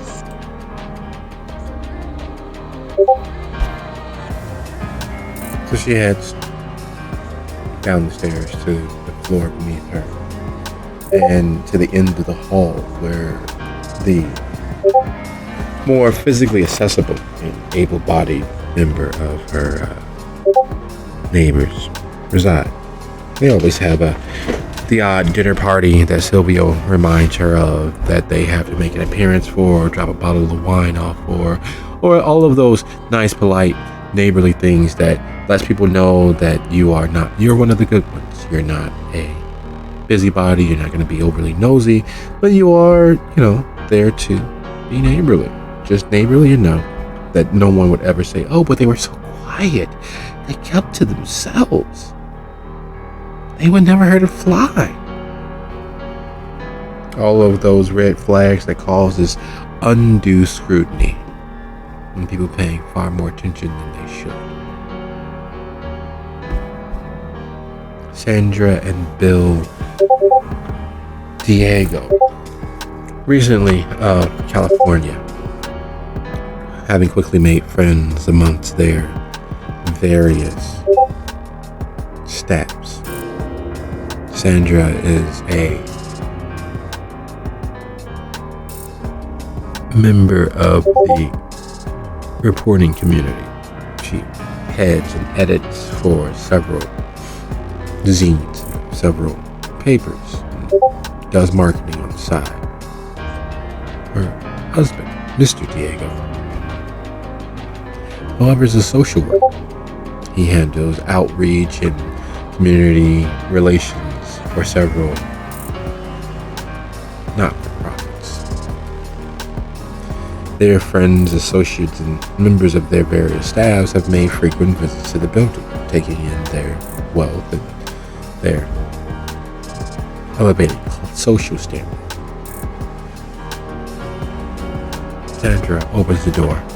Her auburn hair freshly done. The roots are, as always, hidden behind several shades and differing lengths. Her fashion, even at this hour of the evening, something that you might see in Mode or some other high fashion magazine.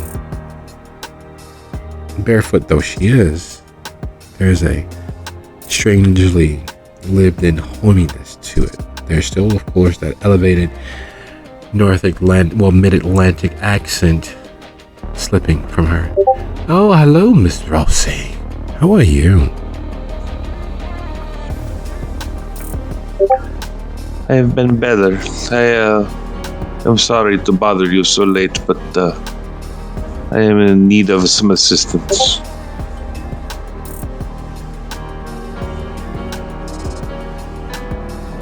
Oh, do come in. How might we be able to assist you this evening? Would you like an aperitif? And she picks up her glass off of the whole table that she set it upon when opening the door. It is clearly something lightly minty. You can smell the juniper and various other herbaceous ingredients used to make whatever it is in that glass.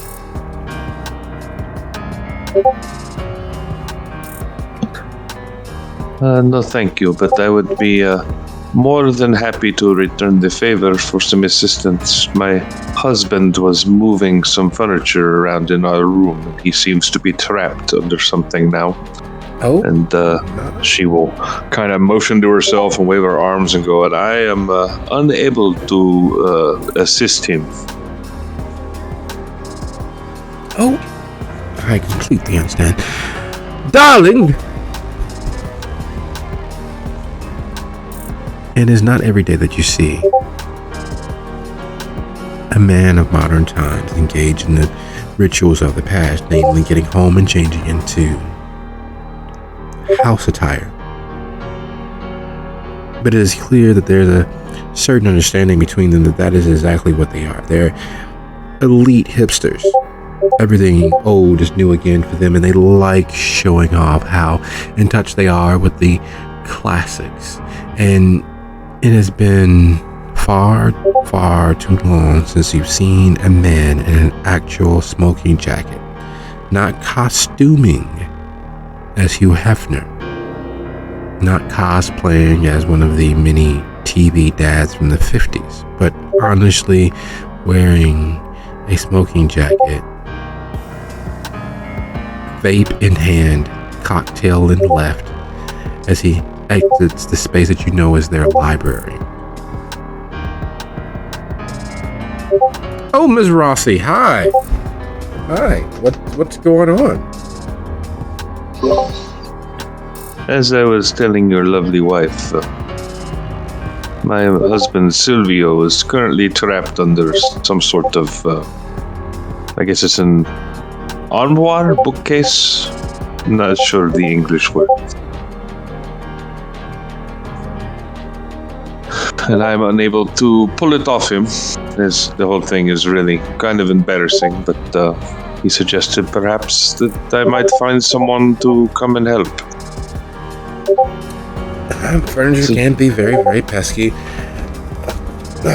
I'll be right back, darling. Just, would you like to wait here, Miss Rossi? I'm sure I can find my way to your apartment. You are in the penthouse, aren't you? I am, yes.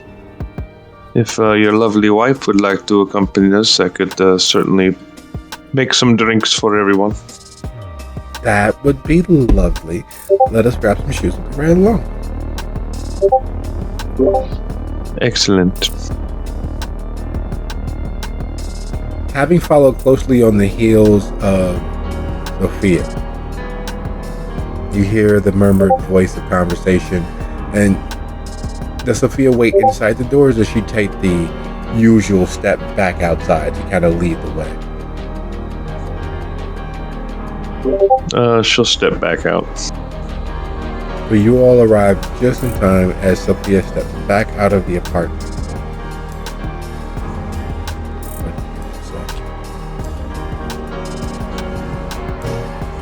So, since you went to get some sort of help, are they going to be really helpful? Or are we going to get some extra muscle? And she's like, not winking, but like motioning to the air around them. So, literally neighbors, not...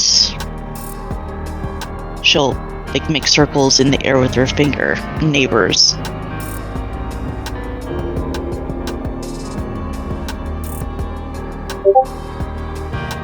This can't be good.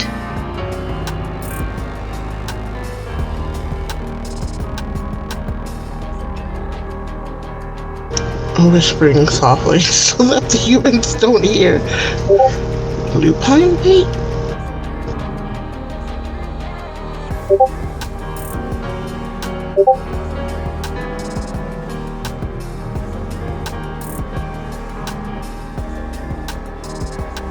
I hope not.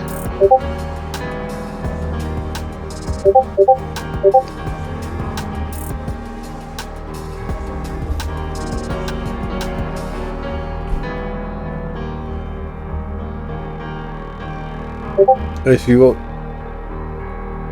say what everyone's thinking, I hope not. Sandra, Not out loud. Mr. and Mrs. Diego step out of the apartment, dressed as you would expect some tennis-playing, upwardly mobile couple from a 1950s romantic comedy might wear. The only thing missing is the sweaters tied about their shoulders. The heavy lifting attire is a pair of chinos and a polo. The wife, still dressed as if she may stroll down a runway at any moment, has merely slipped on a pair of boat shoes to add a casual flair to her own attire. The smoking jacket has been removed, but it is clear that he still has pocketed his vape, and they don't bother with taking any keys with them because, after all, their door is, of course, a smart keyless entry port. Oh, I didn't know you had guests. Miss Rossi, your neighbors, your friends, your associates here? My name is Bill. This is Sandra. We're the Diegos. Hi, how are you? They begin reaching across to shake hands while Sandra keeping her elbows in, nearly touching her sides, of course, spreads her arms for the loose wrist hug that is usually accompanied by those who say they are people persons, but are clearly not.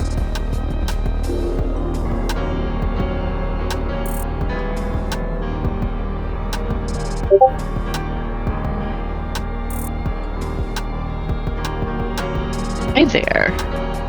Miriam will extend her hand to shake his. Now, just for the record, I don't quite remember whether Miriam had short sleeves or long sleeves. Usually has short sleeves. Oh, yes. All of the fine line.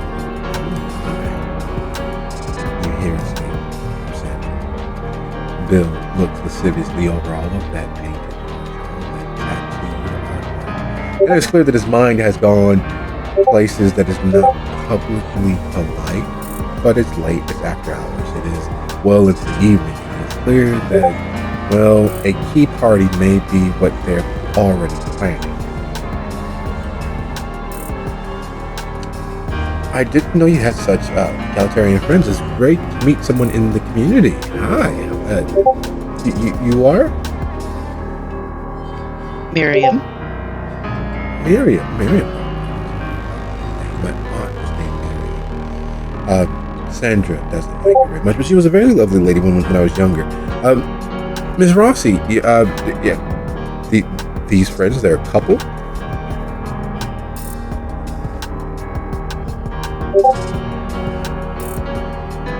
They are, certainly.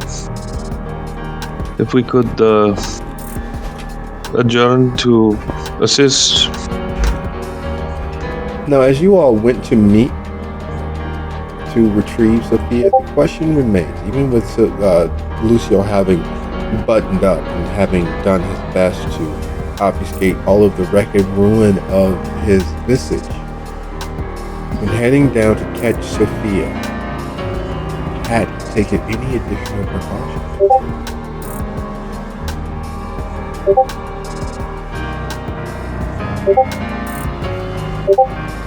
I'm sorry, I think I missed that last part.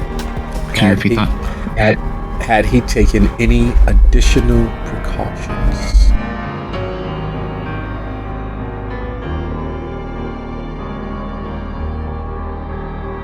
I'm not sure what precautions he could take, to be honest.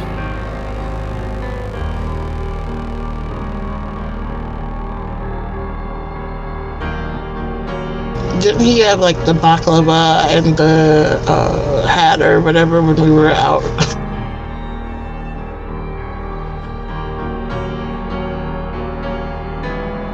Oh, I thought you meant in addition to that. Yeah, I already had those on. Yes, I was just curious, had he taken any extra precautions? Because, well, there's something that is hard to quite rationalize about flesh being cooked like bacon, and polite though people attempt to be, it is difficult to not gaze, to not steal glimpses, to not try to make eye contact and fail as your eyes work up over all of that ruined, smoke, sun-kissed charredness. There, even with the mask and the glasses and the hat, it is clear that something has befallen Lucio. Something that it would be hard to believe any person has actually survived. Even with him standing there, even with him quietly trying not to have any attention placed solely on him, he stands out. He is eye-catching. He triggers the imagination and flights of, well, worry, nightmare.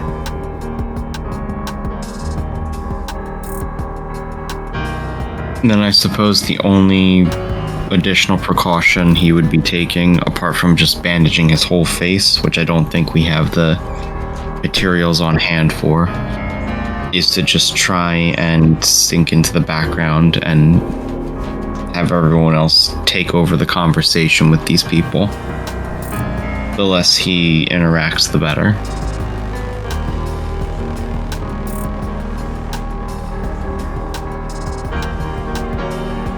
Would you be so kind as to go ahead and roll your charisma and subterfuge?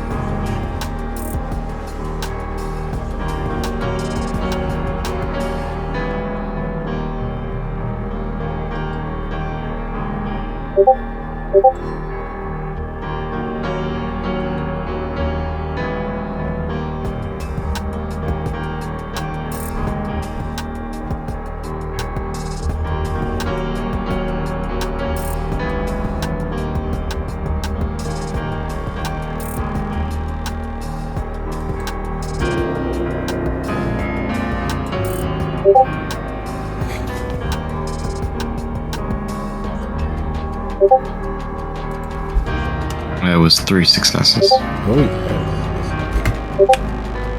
Feel them working in tandem.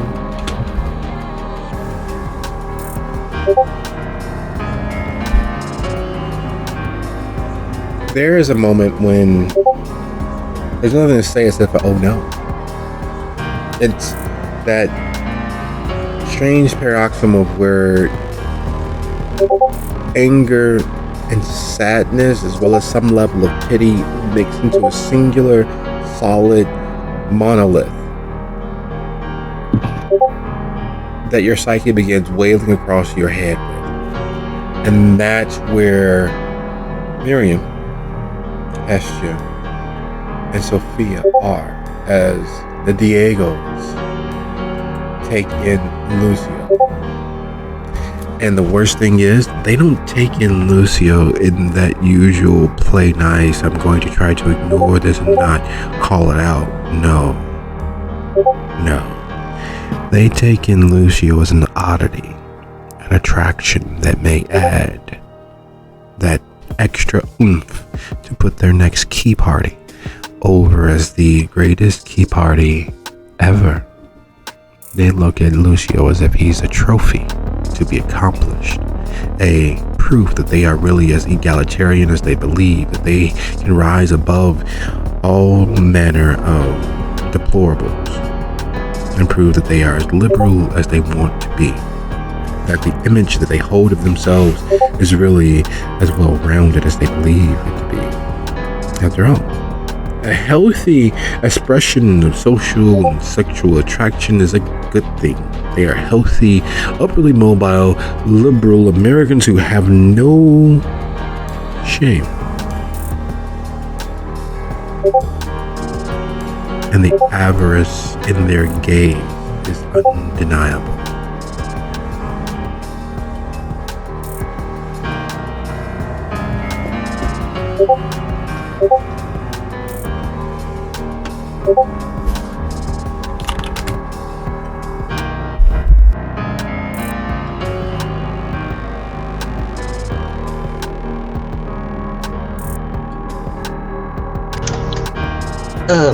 Pitching that Hestia, who was previously rooting for them and wanting them to survive this evening, starts to change her mind just a little bit, but doesn't say that. She looks at Lucio, looks at them,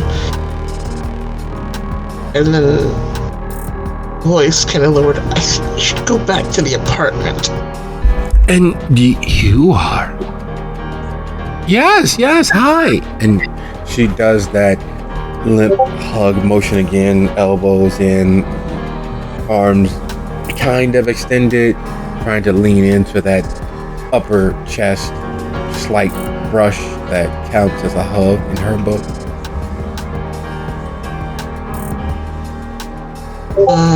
The baby, you gotta love me. Anyway, Sophia, can we go, please? Because I'm still not quite sure what the plan with all of this is. You said you were going to get the neighbors, and they're lovely people, but yes, my goodness, you are a spitfire. we're going to help Mr. Rossi extricate himself. Maybe we can have a few drinks while I do the heavy lifting, of course. I didn't know your injured friend here was lend support, moral, of course. Lead the way, Miss Rossi. And so she does.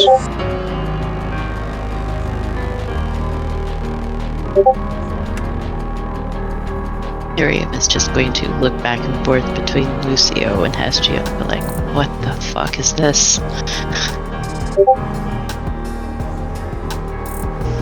Dropping her voice so that only those with supernatural hearing would be able to hear her, she said, again, I don't know what the fuck the plan is, so maybe we should figure that one out. Because you know what? I don't understand how them are supposed to fucking help us with what the fuck is coming. I don't believe we've ever had the pleasure of spending time in your apartment, Miss Rossi.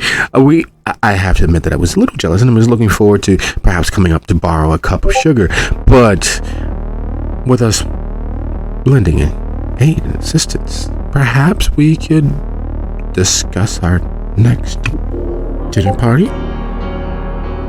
We have the most wonderful game nights. Perhaps you and your friends might take part. That sounds lovely, but first let us free my husband, please. Of course, we are very neighborly.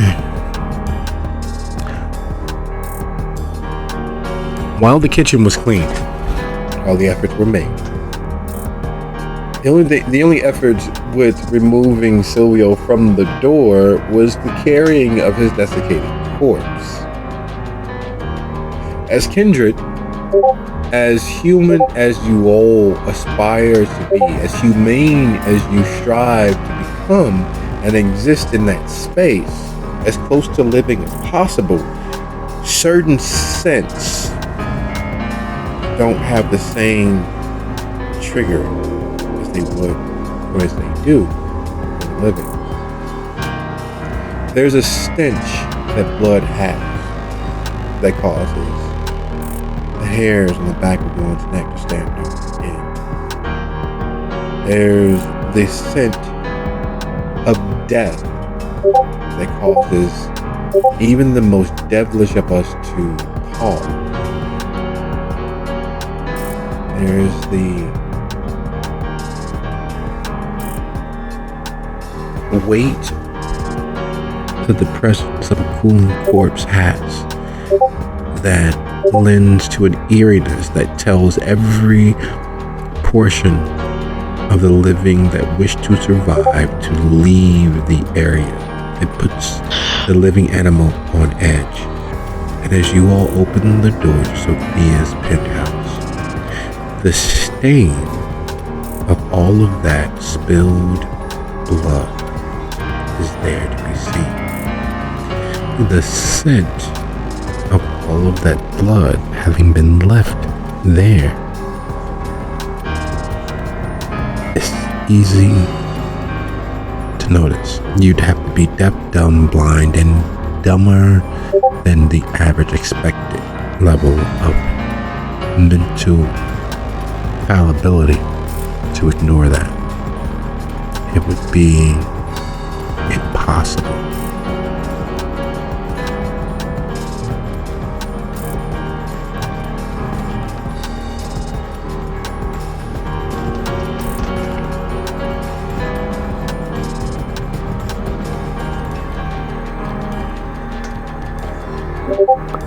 She will turn and look at them while beckoning them onward.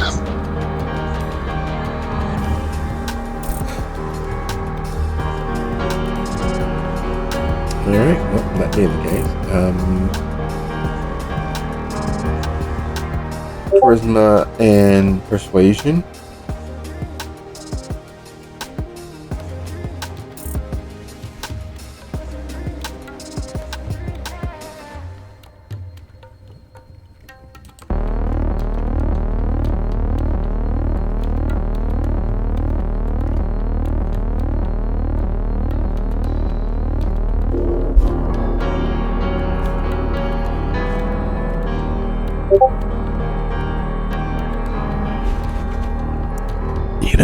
two. One will do.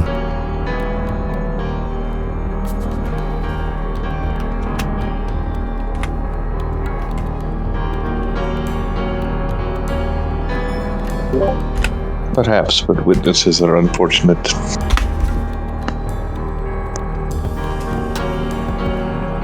Even with the added bonus and benefit of it being a charnel house, the scent of death wafting out of the apartment as if something has died, as something actually has. And the sticky, tacky food of blood soaking the space next to the door. Oh, painting mishap? I didn't know you painted, old girl. I mean, Miss Rouse, I find myself being far too familiar, far too early in our relationships. I do apologize. Oh, Bill, please. Lead the way, Miss Rossi, so that we can... And where is your wet bar? Quiet is right over there. Sandra begins moving across. Shall I make crickets for everyone? You do have a good selection of from the myth, don't you? And Bill, where is your husband? I don't hear him calling. He's a man of few words.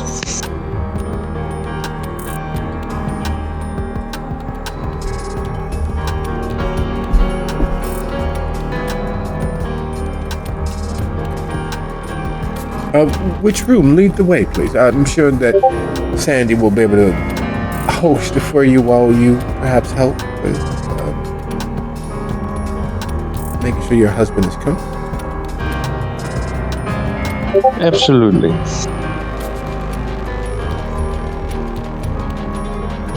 Tess, not understanding still what the hell is going on with this, shuts the door tightly and starts bolting.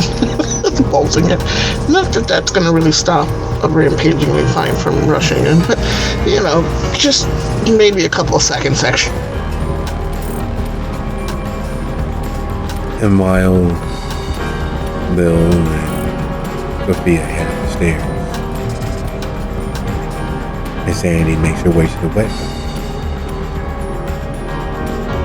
bar. There is a moment when you know that trouble abounds. No matter which way you go, something's going to be burned, something's going to be broken, something's going to be shattered. Bad things are afoot. The world is not a kind place, nor is it a loving one. We fight against that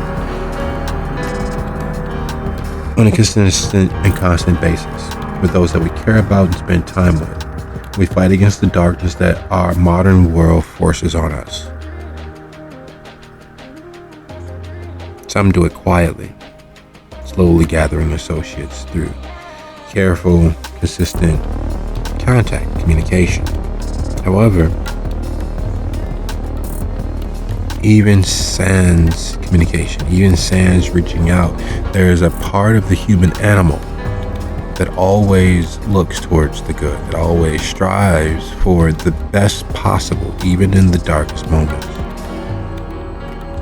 It's a form of self-protection. It's a form of keeping the night light on.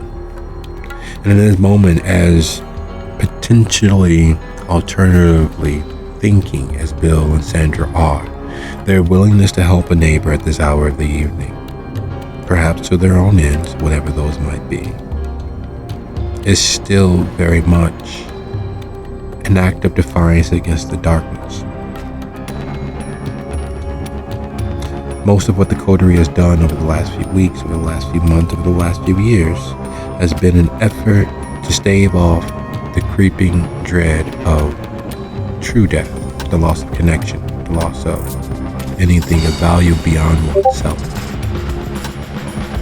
In this moment, there is a overwhelming sense that perhaps that battle will be temporarily lost, because there is, even in their willingness to help, a creeping dread, the feeling that badness is afoot, but also that foolish youthful, immature ideology that they will have the rest of forever to make it right.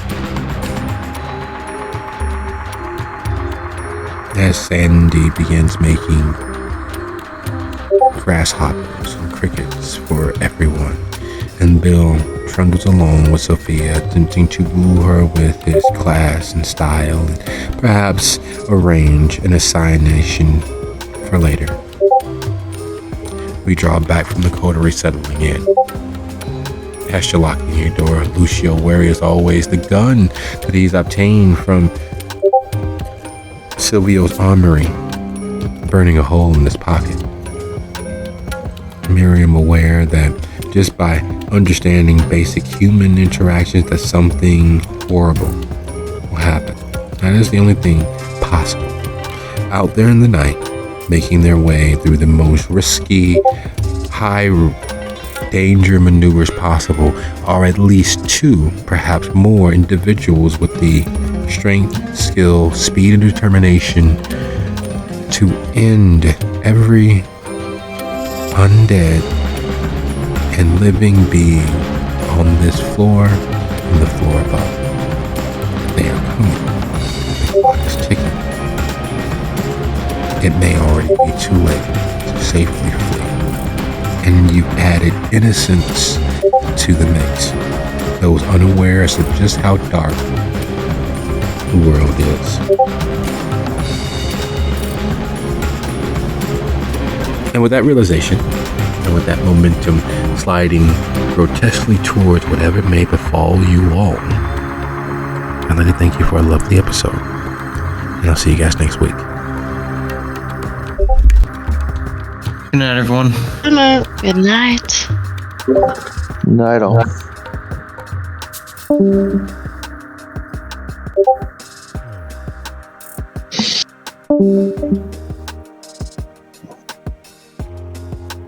Thank you.